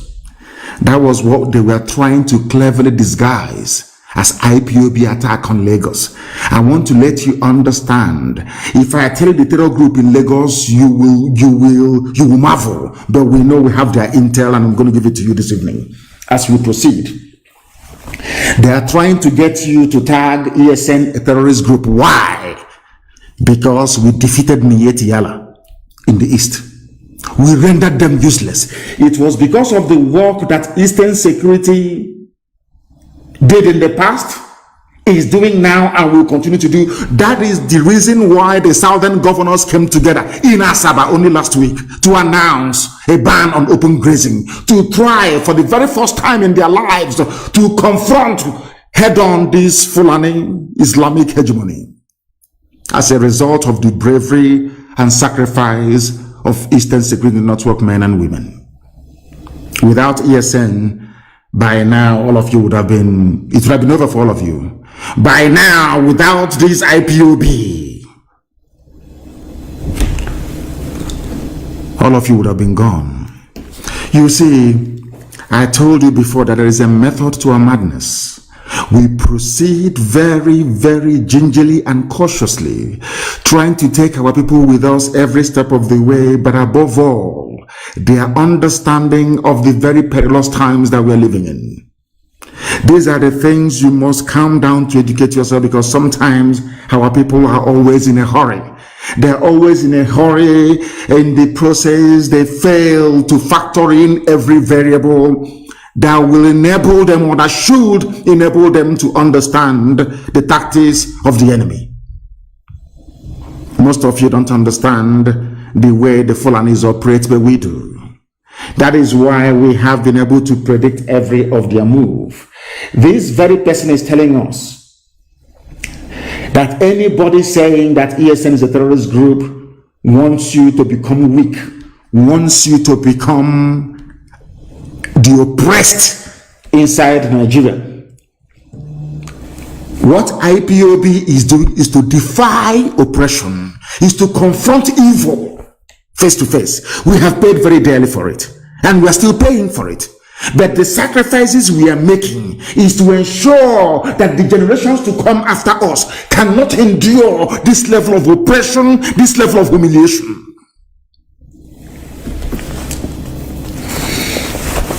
Now listen to me very carefully.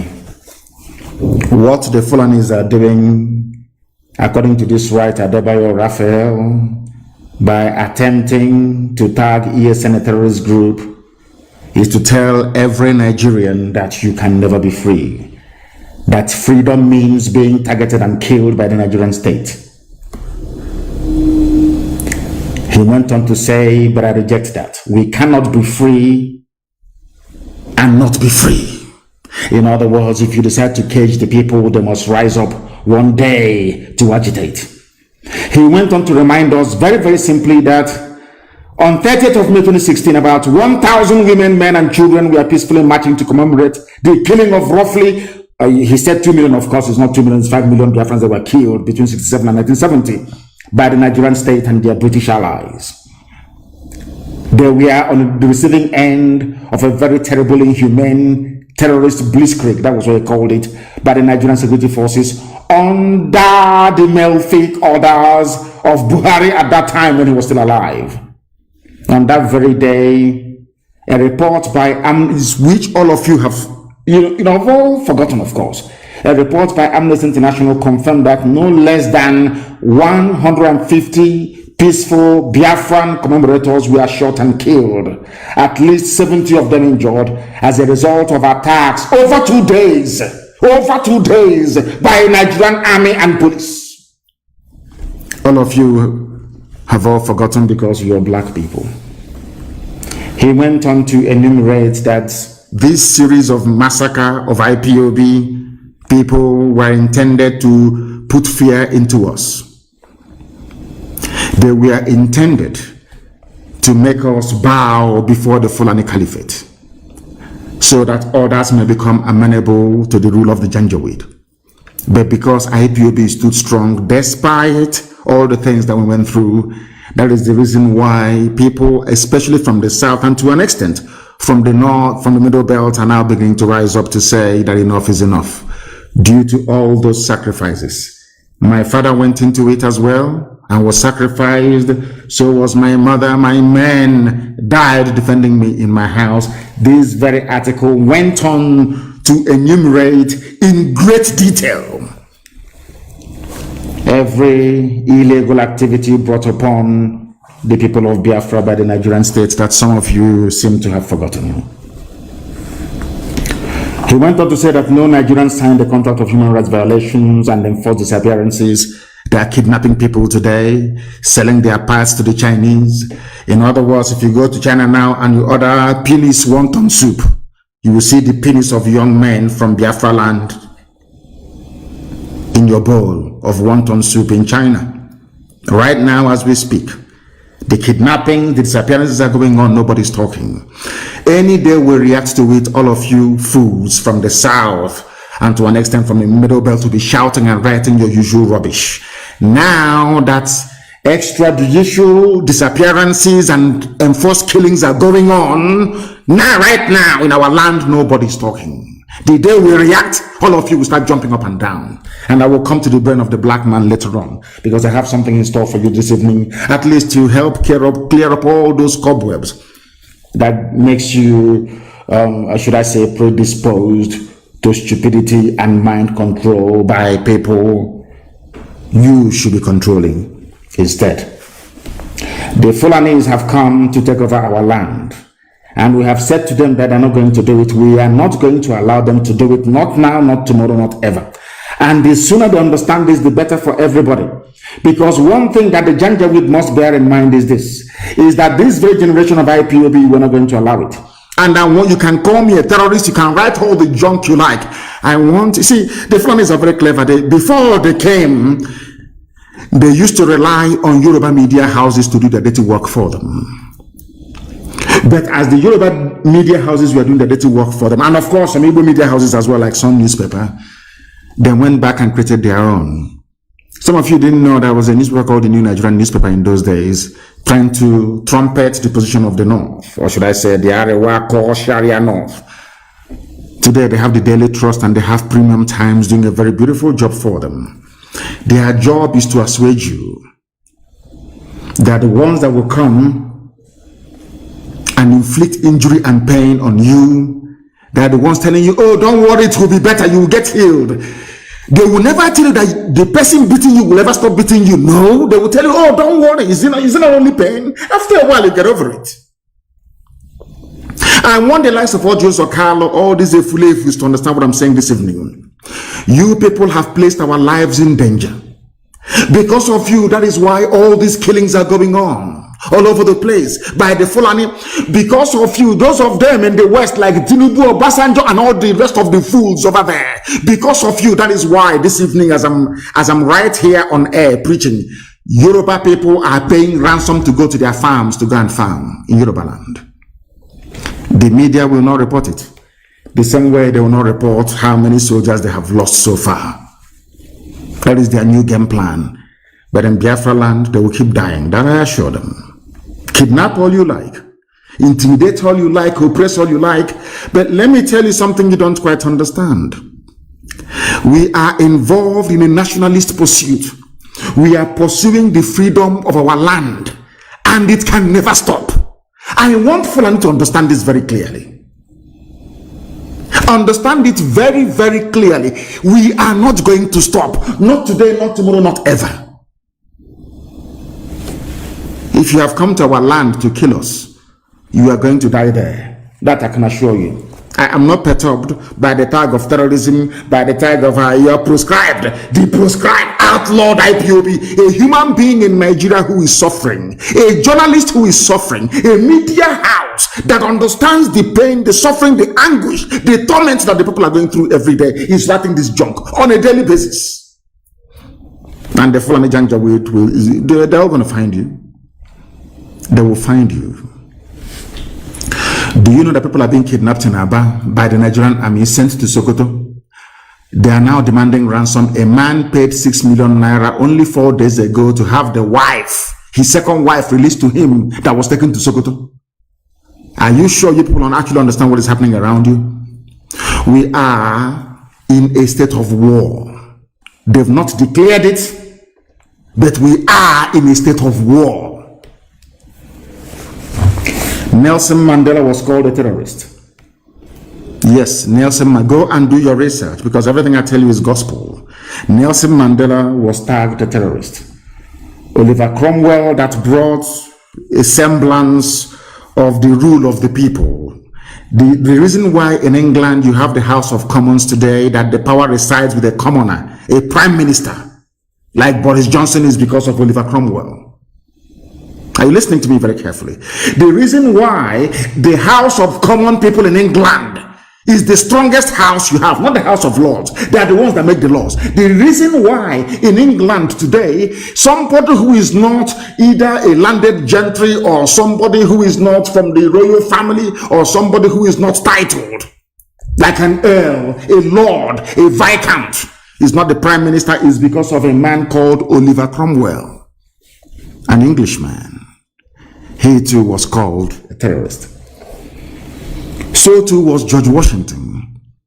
During America's War of Independence, George Washington, this America that every ant wants to go to, this same United States of America that everybody will die to go and live in, is called the land of the free. Or should I say the land of the brave and the free. The man that made it possible is George Washington. The British called him a terrorist. I am saying all of these things tonight so that if you're called a terrorist because you're an IPOB, because you fund ESN, it is a badge of honor. After following what I'm reading out to you tonight, you will understand it. Who are we compared to Nelson Mandela? Of course, we are nobody.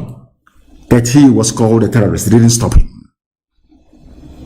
It did not stop the armed wing of ANC, Konto from doing their job to make sure that apartheid collapses. Apartheid, where South Africa abducted, anything abductable, they abducted, they killed, they massacred. At the end of the day, the will of the people prevailed. Our people should not despair. We are going through a very difficult time, aided and abetted by the likes of the Sarikin Fulani, of Hope Uzodema, the likes of Ojus or Carlo. I'm sure by now that Rochas have repented. He has asked his, in fact, his eyes are now open. All the fulefus talking about one Nigeria is now very clear to all of you that the Fulanis do not mean well. Not for us who are fighting them, neither for you who are their slaves. If Nelson Mandela can be called a terrorist, who am I? Oliver Cromwell was a terrorist. George Washington was a terrorist. Robert Mugabe of Zimbabwe was a terrorist. Even, let me shock you, all of you now. Some of you may have heard about a man called Dr. Azikiwe. Dr. Nnamdi Azikiwe is his name. I had to add Nnamdi to his name because he doesn't behave like one. Do you know that Dr. Azikiwe was called a terrorist and exiled to Ghana? Are you aware of that? Do you know who called him a terrorist? The same Britain, United Kingdom. Are you aware of that? Dr. Azikiwe, that fought and set Nigeria free. Do you know he was sent to jail by the British? Do you know that Ahmadu Bello never went to jail? Do you know that Abubakar Tafawa Balewa never went to jail? The only people that went to jail are those from the south. Awolowo and Azikiwe are the only people that went to jail in order to set Nigeria free. Are you aware of that? No, you don't know. And they were called terrorists. Yes, Nnamdi Azikiwe was called a terrorist by the British. You must listen to me attentively. I said this program cannot be like any other. You must listen attentively this evening, please, and invite people to come and listen as well. Nnamdi Azikiwe was called a terrorist by the British. Chief Obafemi Awolowo was not spared. Chief Obafemi Awolowo was called a terrorist as well for trying to set his people free. I want IPOB to know tonight that being called a terrorist because you're fighting for your land and your nation is a badge of honor. It means you've arrived. It means the enemy is scared of what you're doing. And it means that you're succeeding at whatever thing that you're doing. Are you following me? If you are in freedom fighting anywhere in the world and the people you're fighting have not come to refer to you as a terrorist, then that means you're not doing anything. That means you're not threatening the status quo. Do you understand me very well? That is why in our case, where there is no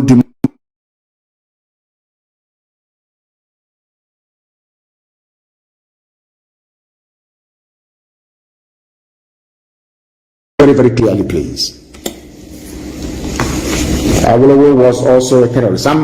For the sake of Yoruba journalists in working for Channels Television, all those Yoruba people writing for the Punch newspaper, I also want to let you know tonight that Awolowo was once a terrorist because he was fighting for you. I hope you understand what I'm saying this evening. The world knows we are not terrorists. We have not gone to markets to bomb people. We have not gone to mosques to bomb people. We have not been to churches to kill people. We have not killed anybody, as a matter of fact. What ESN is doing is driving away Fulani terrorists in our forests. How can that make us a terrorist? By pursuing terrorists. How is that possible? How is that possible? Now pay attention to what I have to say. Do you remember those police they sent to Somalia? And I want people in Lagos to confirm this. I want my Yoruba brothers and sisters to confirm this, please, tonight and tomorrow morning. Do you know those police people they sent to Somalia? Ask yourself, why would any sensible country in the world send their police to Somalia? Is that possible? Do you know what they want Somalia to do? I think that the Nigerian government will be shocked tonight that we have this intel. And I want to let them understand that the M branch of this very movement of IPOB to restore Biafra, our M branch is far more resourceful than any other organization in the whole. There is no move they make we don't know. We know how many tanks they are bringing. We know how many soldiers they are bringing. We know the type of armaments they are bringing. Everything we know. Ask the National Security Advisor of Nigeria. Ask their head of National Military Intelligence in Nigeria. Ask all the so-called big wigs of intelligence in Nigeria. And also ask the British. Why did Nigeria send a so-called policeman to Somalia to go and train people? Do you know what they went to Somalia to do? They went to go and recruit Al-Shabaab, terrorist operatives, to come to Nigeria to help them fight this war. That was why they went to Somalia. I'm sure this night they will be shocked how we knew this information. They went to Somalia. There is no country in the world after the debacle of U.S. rescue mission, Operation Hope, under George Bush Sr. No country in the world has ever dared to send their people into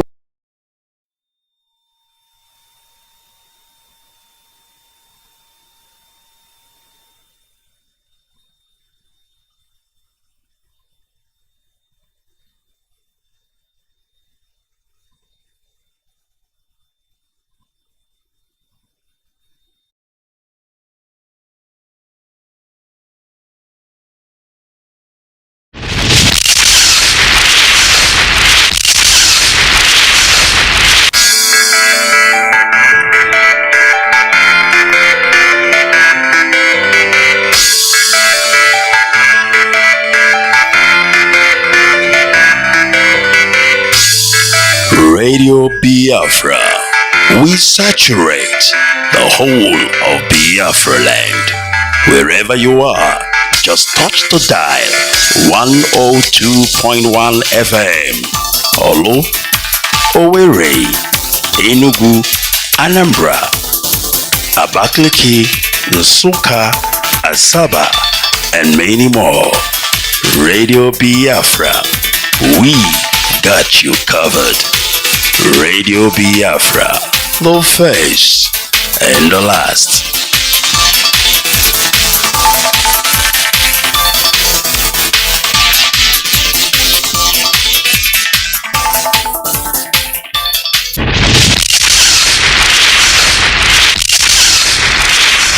Indigenous people of Biafra, ably led by Saint Mazi Nnamdi Kanu, humbly called on traditional rulers, aka Ndeze, town union, churches, villages, kindreds, Ndiamala, and all paternal and maternal homes to abeg hear our voice and hear our cry in this request to please do the needful now before it is too late. We dey ask all the people involved to abeg try and bury all the corpses wey scatter all over Biafra land. For this one, they should say it dey bring us spiritual and physical problem, and now we dey suffer, we no know. When you know the root cause of the sickness, the treatment now don dey easy. Abeg my people, now we don sabi the cause of the sickness. Ipob don come with the solution. The research wey you do show say some dead body don dey up to 1 year, 3 years, 5 years, and the death count na human being we go bury or na firewood. Everybody wey this one concern, we Ipob dey beg una, abeg make una do something o, because anybody wey in person start the journey, when e never reach the destination, im heart no go come down. As we never bury our people, our heart never come down. All the obnoxious high burial demands, competitions, fees from churches, Ndiamala, Omunna, in-laws, maternal and paternal homes, wey dey cause this delay and wahala for our people, abeg make una try do something. Na all these things dey cause dem dey build mortuary, like say dem dey build joint, church, filling station everywhere for Biafra land. Abeg, mortuary na factory, na children's amusement park? No. A stitch in time saves 9. We dey call therefore say make everybody try for 3 days wey your person kaput, make una bury am. After una go do the ceremony, una go do the effigy wey follow am. Churches, traditional rulers, and other people that matters, abeg make una chook mouth and chook eye and help us for this matter. Because the person wey dey pursue cow, they call him name. If he no hold the medicine, he go hold the thing wey dey dose the cow. Na we dey call una, and the one una talk, he go stand.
Nnamdi Kanu emesiere, Nnamdi Kanu emesiere, Nnamdi Kanu emesiere, Nnamdi Kanu emesiere, Biafrans emesiere, Inemelida Maria Wajene, Inemelida Bekoma Wasio, Inemelida Maria Wajene, Akiko Neneko, Inemelida Boke Yosire, Inemelida Boke Yosire, Inemelida Boke Yosire.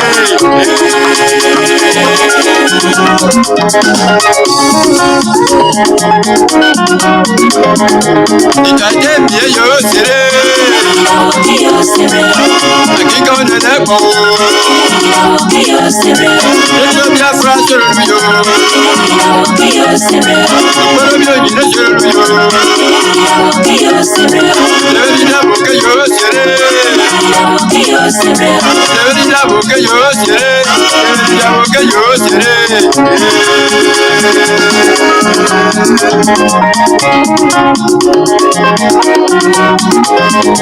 Nnamdi Kanu emedoje, Nnamdi Kanu emedoje, oyuwani manibi wani fure, owani wani nini yekeme, owani wani ke Biafra, owani wani ke Africa, African leaders ke Africa, African Union ke Africa, akiko neneko, inemelida boke yosire, inemelida boke yosire, inemelida boke yosire. Nnamdi Kanu emesiere, Nnamdi Kanu emesiere, Nnamdi Kanu emesiere, Nnamdi Kanu emesiere, Biafrans emesiere, Inemelida Maria Wajene, Inemelida Bekoma Wasio, Inemelida Maria Wajene, akiko neneko, Inemelida boke yosire, Inemelida boke yosire, Inemelida boke yosire.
Nnamdi Kanu, ọgaranya onye ndu ndị Igbo.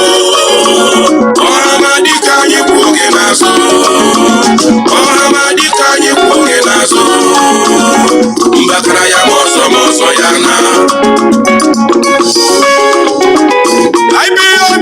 IPOB, one family.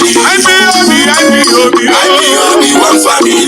Asimu ụmụ Biafra. IPOB, one family. Ndị Chimeleze na mma. IPOB, one family. Nnamdi Kanu, ọgaranya onye ndu ndị Igbo. Ọhamadike anyị kwụ oge n'azụ.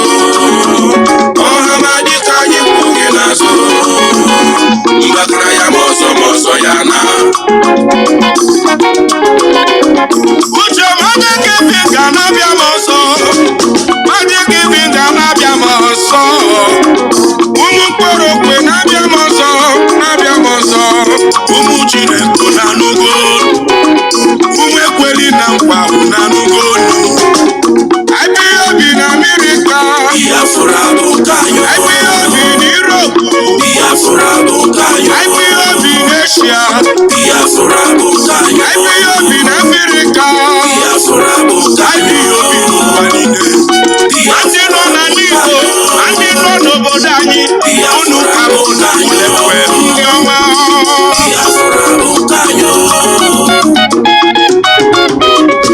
IPOB n'ụwa niile, onu mekere unu.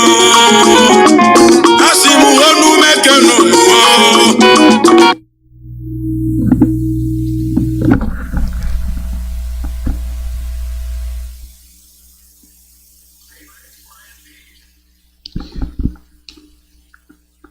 Greetings to our listeners listening to live broadcast from Radio Biafra USA. We are coming to you through Radio Biafra London and IPOB Community Radio, directed by leader His Excellency Mazi Nnamdi Kanu. My name is Mazi Iyke. Today is October the 26th, 2022. As you know, the Ngwa people will be here at the top of the hour, and we have quite some programs to deal with today. We have the court case in Umwahe, federal court. We will give you that update. We have a lot. In short, we have a lot of things in our pipeline.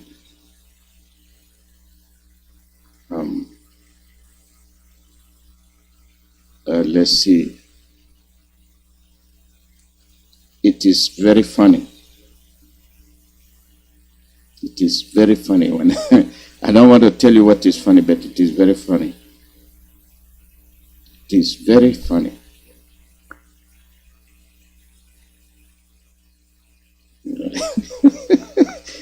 Oh well.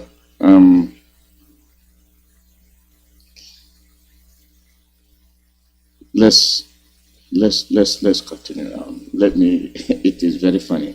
I'll tell you why. Now let me tell you why it is funny. People,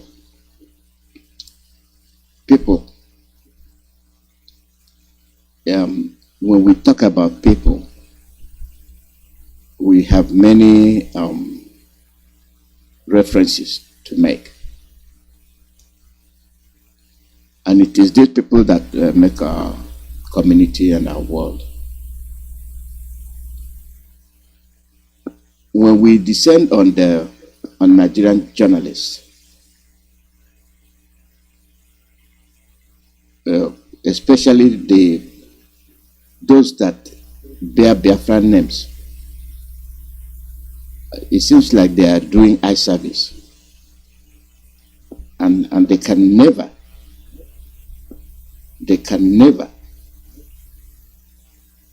ask meaningful questions.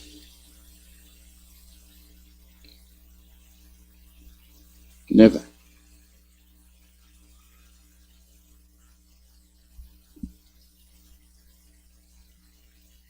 I guess I says it's funny. It's very funny.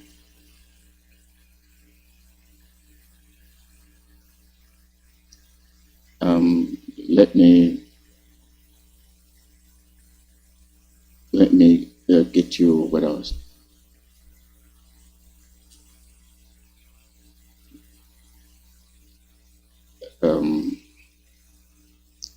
I'm sending a message. That's what I'm bragging about.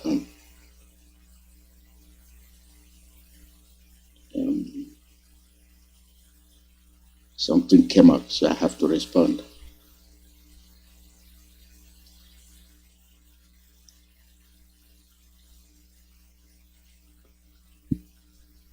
Okay, I'm done. Now let's go to what I'm talking about.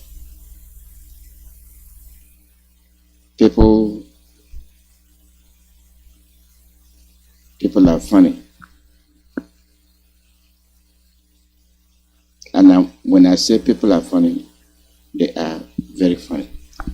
They don't know their left from their right. They don't.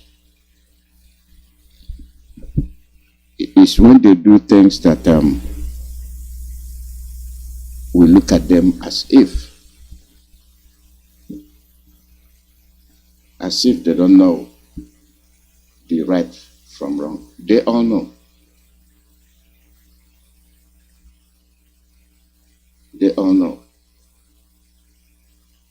The question is,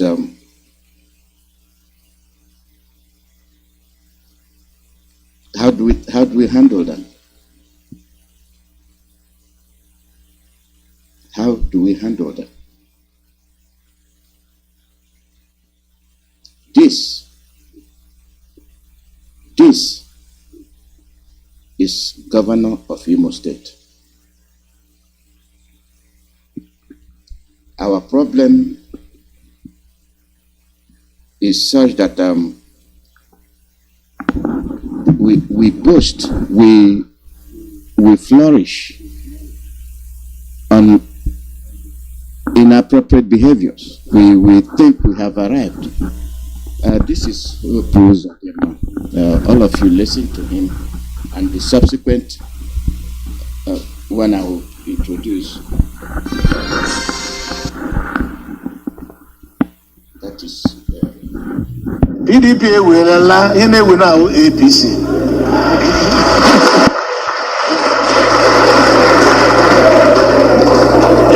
APC non a governor, APC non a president, APC non a local government. Can you understand? I didn't know government will let touch here more than Natalie me always so good. And nobody going to say me. One get you good, I'm a GC here.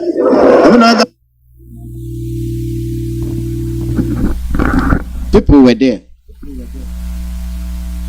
People were there listening to him. Listen to that again. Listen. PDP will allow we now APC.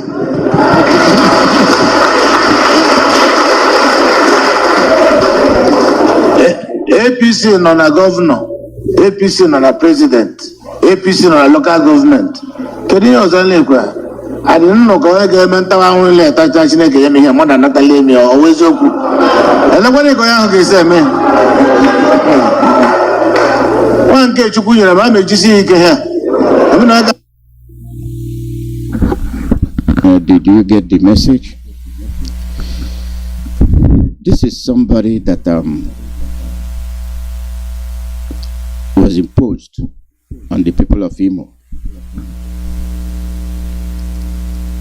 through political corruption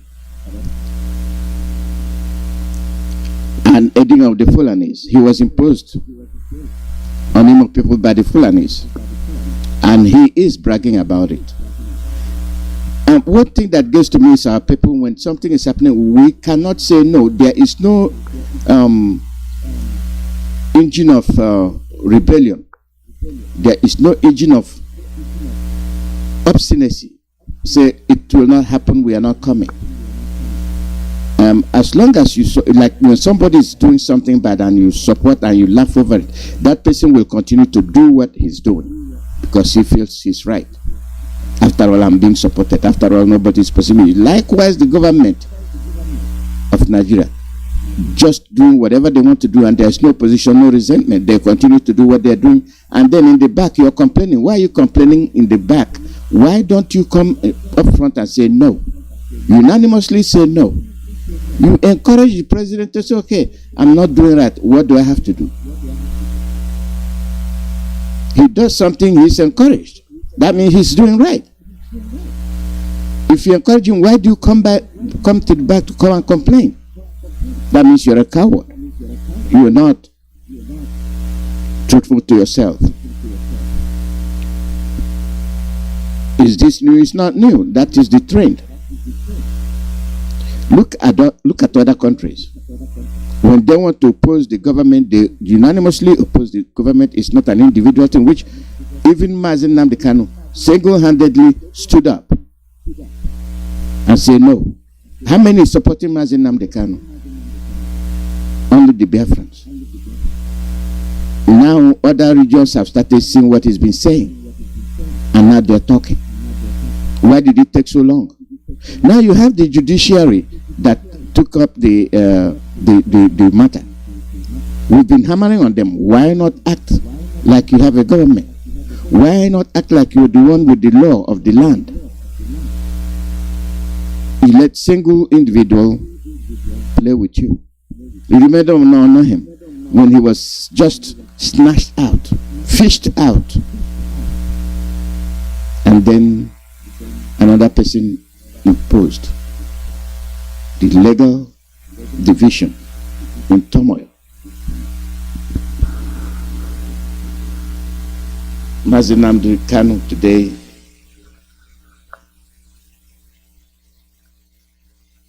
is being vindicated all over. All over.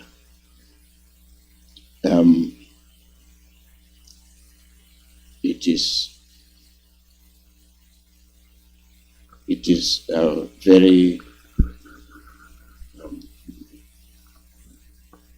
very, very appalling.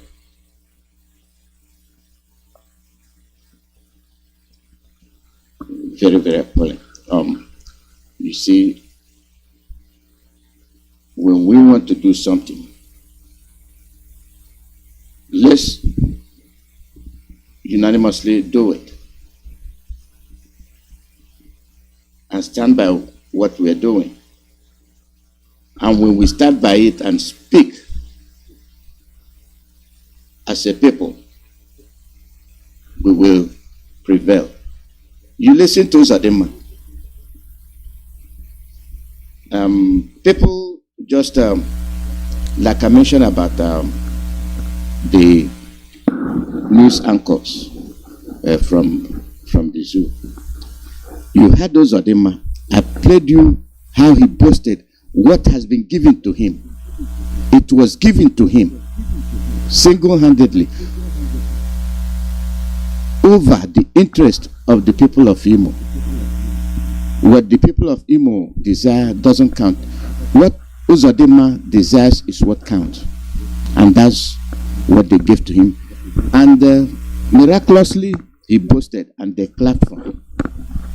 We are clappers who clap and suffer. Now, this is the second phase of Uzodimma lesson. Today, you must refer back to the election in 2019, which Senator Hope Uzodimma never won. So we have an illegitimate government.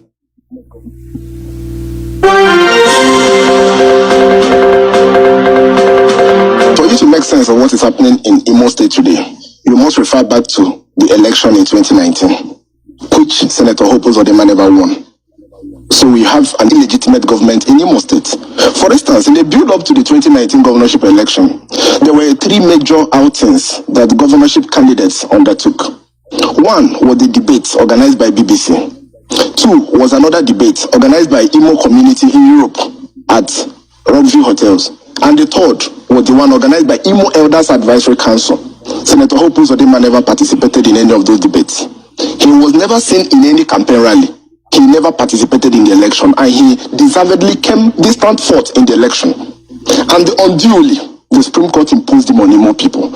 And you need to know the political culture of the Igbos. Check throughout history, Igbo people have relentlessly resisted imposition of political authority. It is very nice to say it, sing it like a song. What are we doing today? How have you resented the authority of Uzodimma over Imo people? Sometimes we're in denial. We embark on certain sayings that make us feel comfortable what we are and what we're not. But at the end of the day, we cannot implement anything. Igbo people, these Igbo people that you have a figure presented to you to dominate you. You've not resented it. The people of Imo have not resented it. They are the ones clapping. They are the ones clapping. Let's continue.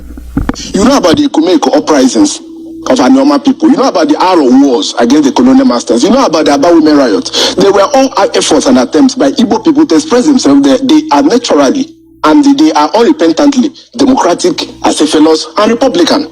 And Nicely said. Nicely said. Today, what is happening? What are we doing? The Igbos of the past are not the Igbos of the present. Excuse me, we want the Igbos of the past. Excuse me. We want the Igbos of the past and at the present time. They are gone. We don't have them anymore. What we have are fake traitors, people that one reason or for one reason or the other cannot stand and defend their people. Let's continue.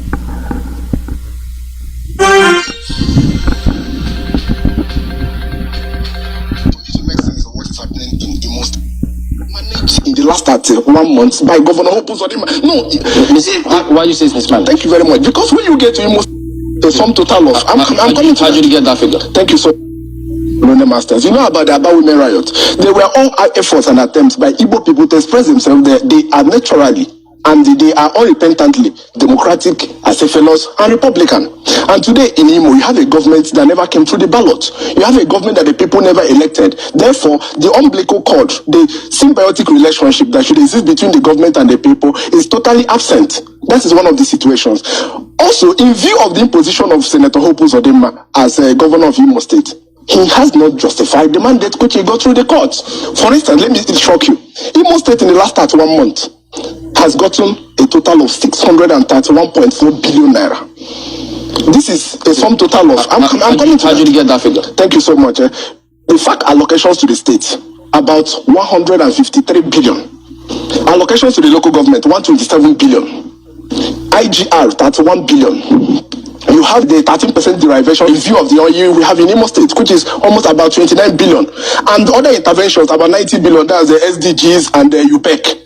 That's 400 billion. And he has also obtained loans totaling about 233.4 billion. So now you have about 633.4 billion naira mismanaged in the last 31 months by Governor Hope Uzodimma. No, you see, why you say this, man? Thank you very much. Because when you get to Imo State today, you cannot see a single project that justified that such humongous amount has come to Imo State. For instance, in September 2021, he brought President Muhammadu Buhari to commission an uncompleted project in Naked the road. And when we shouted, he said, no, it's just the first phase. President Muhammadu Buhari left. That road was not completed. In September 2022, he again brought President Muhammadu Buhari to commission an uncompleted Okigwe road. We shouted again, said it will be completed. The one of last year has not been completed. He brought President Muhammadu Buhari again to commission a project that was done 30 years ago by Simon Bakwa, our iconic leader. He repainted an old House of Assembly complex. I'm telling you, for you to understand the level of deceit going on in Imo State, Senator Hope Uzodimma brought the Vice President of the Federal Republic of Nigeria. You raised a lot of issues. I'm coming. I'll get to that. You need to respond to. I'm not landed. He brought the Vice President of Nigeria, repainted an old and abandoned property at Amako here in Owerri, and said, Kumbaya, everybody. I have established a garment making factory in Imo State. He went and procured 8 sewing machines, put in the old building. Vice President of Nigeria commissioned that building. 24 hours later, he removed all the sewing machines and shut down the place. That is the level of disease that is going on in Imo State. At this moment, there is no garment making factory in Imo. And then, remember again, relevant rating boards have always called Imo poor in terms of development. Imo occupies the top positions in all the indices of social misery in Nigeria. For instance, today, NBS has classified us as the unemployment capital of Nigeria, with 83% of youths completely out of job. Remember today, 1 in every 5 Igbo women has issues with cancer. The government of Senator Hope Uzodimma has not The government of Senator Hope Uzodimma has not established even a single cancer screening center in the state. So he has not justified the homologous. You continue to say that Governor Hope Uzodimma's government is illegitimate, as if he is the first governor that the Supreme Court has declared a winner. There are many governors, in our history, on our new that came forth in an election. Just a moment, there are governors in our democratic dispensation who felt aggrieved, went to the court, and their mandates were, restored. Yeah. When you continue to say that, just a moment, when you continue to say that, you continue to cast aspersions on the Supreme Court of Nigeria. I hope you're aware of that. No, it was Senator Hope Uzodimma that sat in the seat of power of Imo State and said, The process that brought me here was a Ben Johnson way. I came in through the Ben Johnson way. I have it, I will tender it right away. I came from outside. Through the Ben Johnson way, I became the candidate. So he was the one that called himself an illegitimate governor who came in through the shortcut. So nobody is wrong to describe Opus or the man. I'm just saying that when you continue to say called that, himself a governor that came in through the Ben Johnson way. So I am not wrong in calling him a governor that came in through the Ben Johnson way. He's aware of this. They tried to manage the backlash then, but they failed because it was on national television. The reality on ground in Imo is that the government of Senator Opus Odema has dismantled the foundations of good governance put in place by our party. Chamberlain, I want to plead with you. You know you are from Imo State. That is what has happened. It has everything to do. I hope you are not an interested party because they. You see what I've been complaining about. This lady has a track record of getting lost, not being logical when she's asking questions.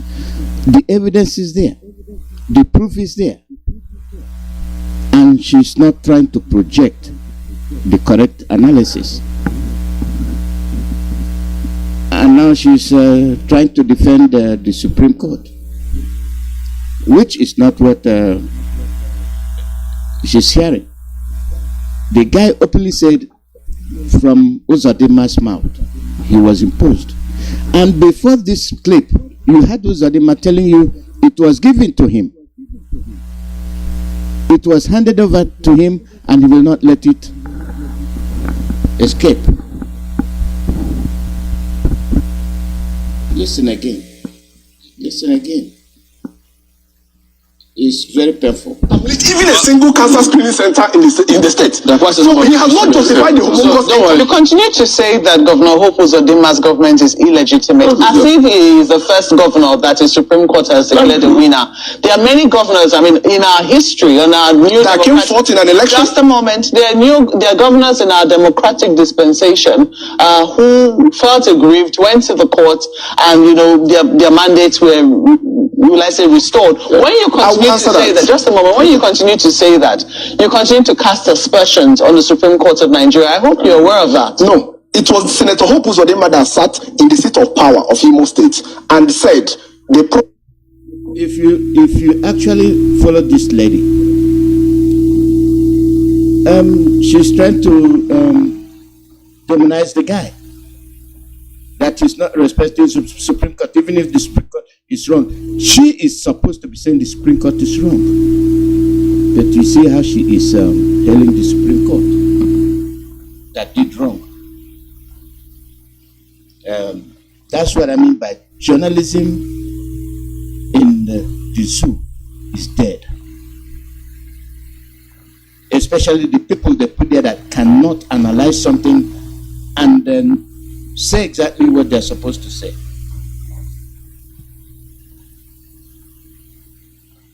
The process that brought me here was a Ben Johnson way. I came in through the Ben Johnson way. I have it, I will tender it right away. I came from outside. Through the Ben Johnson way, I became the candidate. So he was the one that called himself an illegitimate governor who came in through the shortcut. So nobody is wrong to describe Opus Odimma. I'm just saying that when you continue to say that, he called himself a governor that came in through the Ben Johnson way. So I am not wrong in calling him a governor that came in through the Ben Johnson way. He's aware of this. They tried to manage the backlash then, but they failed because it was on national television. The reality on ground in Imo is that the government of Senator Opus Odimma has dismantled the foundations of good governance put in place by our party. Chamberlain, I want to plead with you. You know you are from Imo State.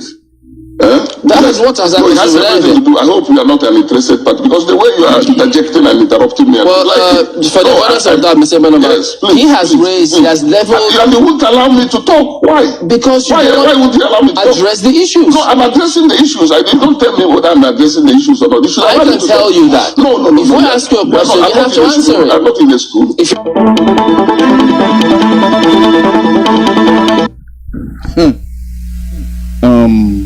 That is why we are not making any progress.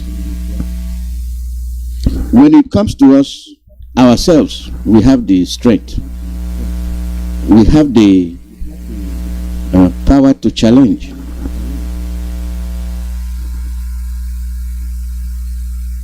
We do.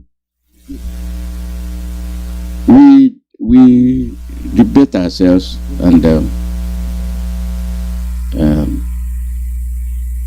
that's the way it goes.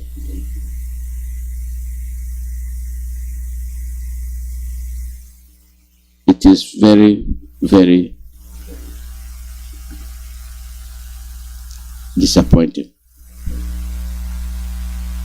It's very, very disappointing. Let's see what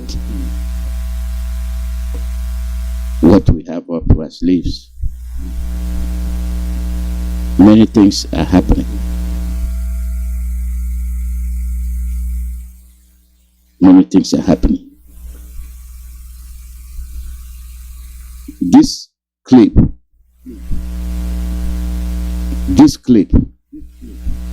tells you a lot. From that clip,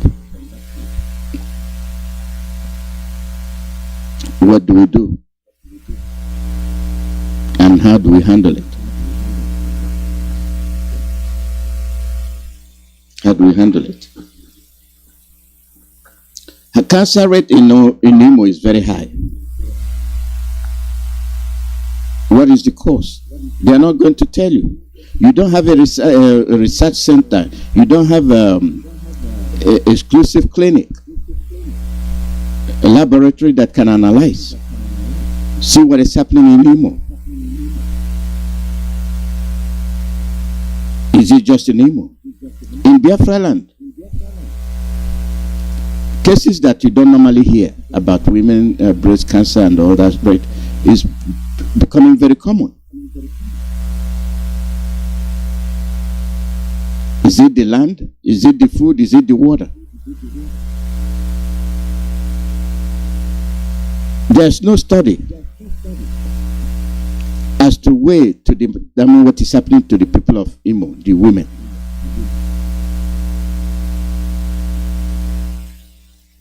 What is going on? We need Biafra. Many things have been done to our land, and most of there's so much contamination, even the lifestyle. We don't know what is happening to our people, both men and women. 1 in 5, and they are dropping like flies. Our people are dropping like flies.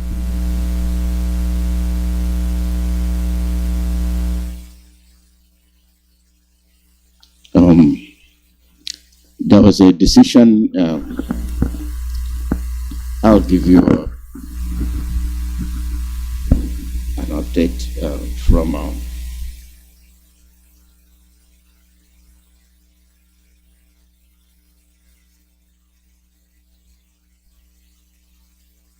it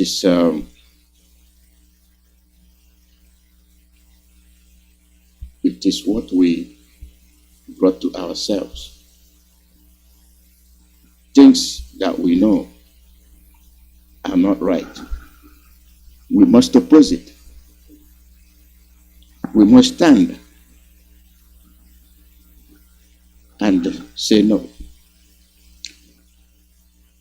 The update is that the Federal High Court sitting in Umuahia today, that's Wednesday, ordered the federal government to pay 500 million naira as damages.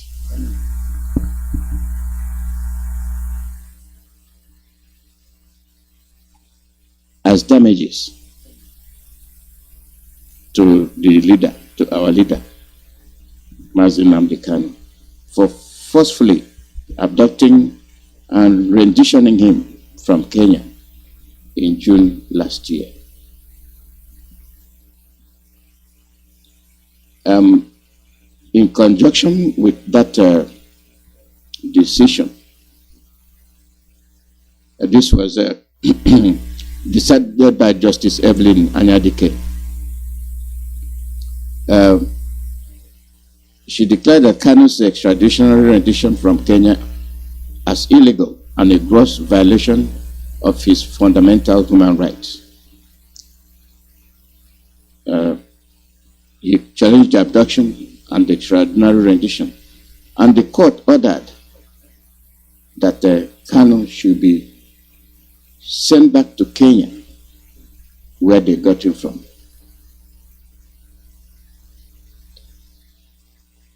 The initial damage demand was 25 billion as damages for the gross violation of his rights and torture. He was subjected to both in Kenya and in Nigeria.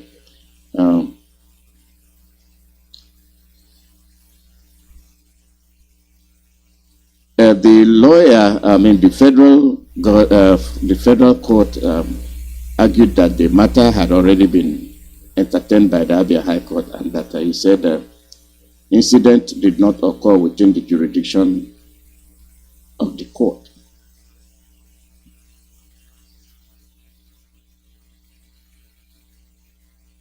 And then the argument is that the court decided is that where an incident occurred in two states, any federal high court in either of those states had jurisdiction over the matter, stressing that the violation of Kanu's rights began in Afarukumai and continued in Kenya.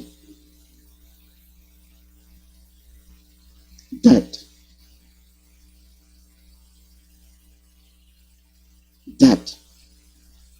is very, very interesting. It's interesting because most people talk about he jumped bail, he did this, he did that.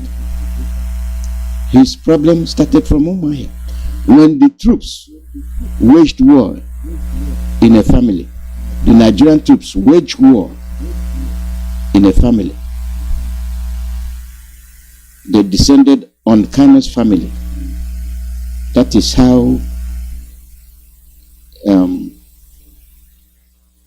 destructive they can be.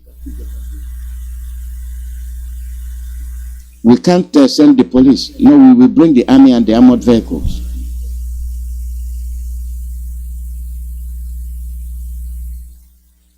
And Judge Nnamdi says the court deserves cleaning. They need to, global cleansing is what is needed so that the world will see that they are up to other courts. She therefore awarded 500 million in damages against the federal government.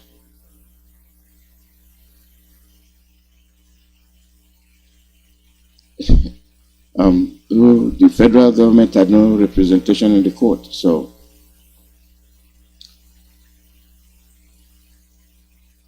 Ejimaka told the federal government to return to Kanu to Kenya, where he was before his abduction in June 19, 2021. And they emphasized that IPOB is not a terror organization. Now, this is the in-depth of the whole issue. We know what is going on. And it is we that have to stand up and talk. You listened to the Ipob program yesterday.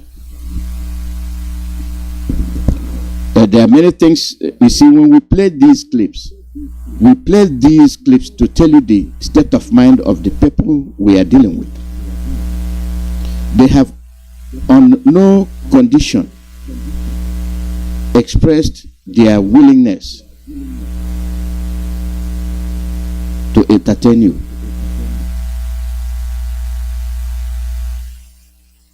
They tell you how much they hate you, how much they want you to disintegrate as families, the confusion they put in.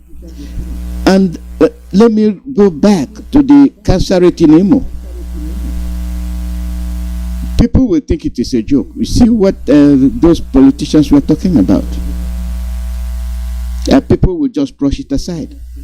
When it is 1 in 5, you have 5 women in your village, 1 out of them is cancer prone. It don't used to be that way. Something is wrong. Something dangerous is looming. is looming.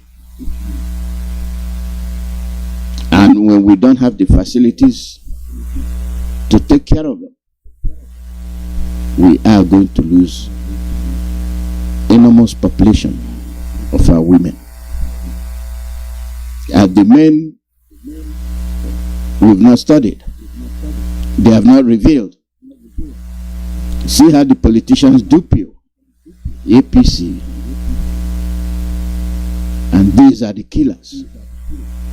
For the fact that a Biafran, knowing what the APC stands for, will go and join that party, tells you that most of us don't know our enemy. Most of us are not in line with what is going on. Most of us are in denial. Most of us prefer money over safety. You have to be alive to enjoy the money. You can accrue all the wealth you want. If you're not alive, you will not enjoy it.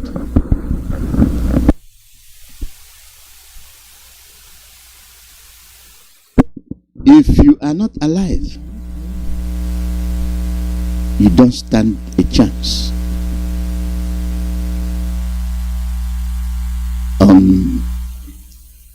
There are some messages. Anyway, after this Ngwa program,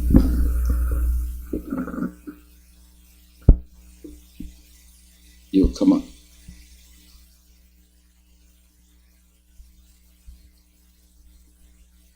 The Ngwa program is coming on, so let's take it bit by bit.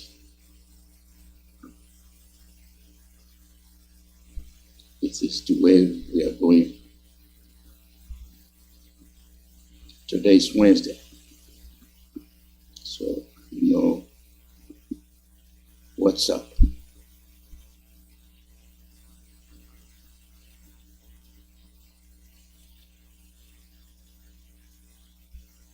The money is not it's not the issue. 500 million is what? It's not worth anything.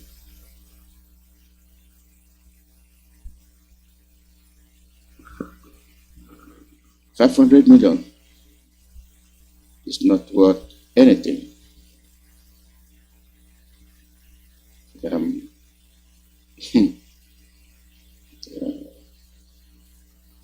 Let's continue. Let's continue to watch them. Let's continue to watch them. We have to act. We have to stand in unison and continue to do everything we can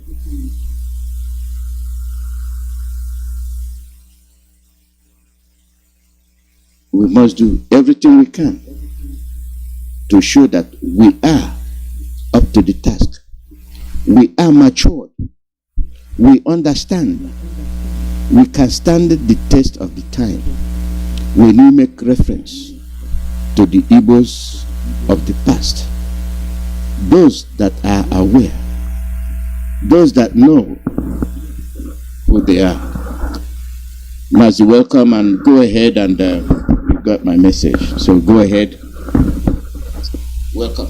Mazi, thank you, sir. Good morning.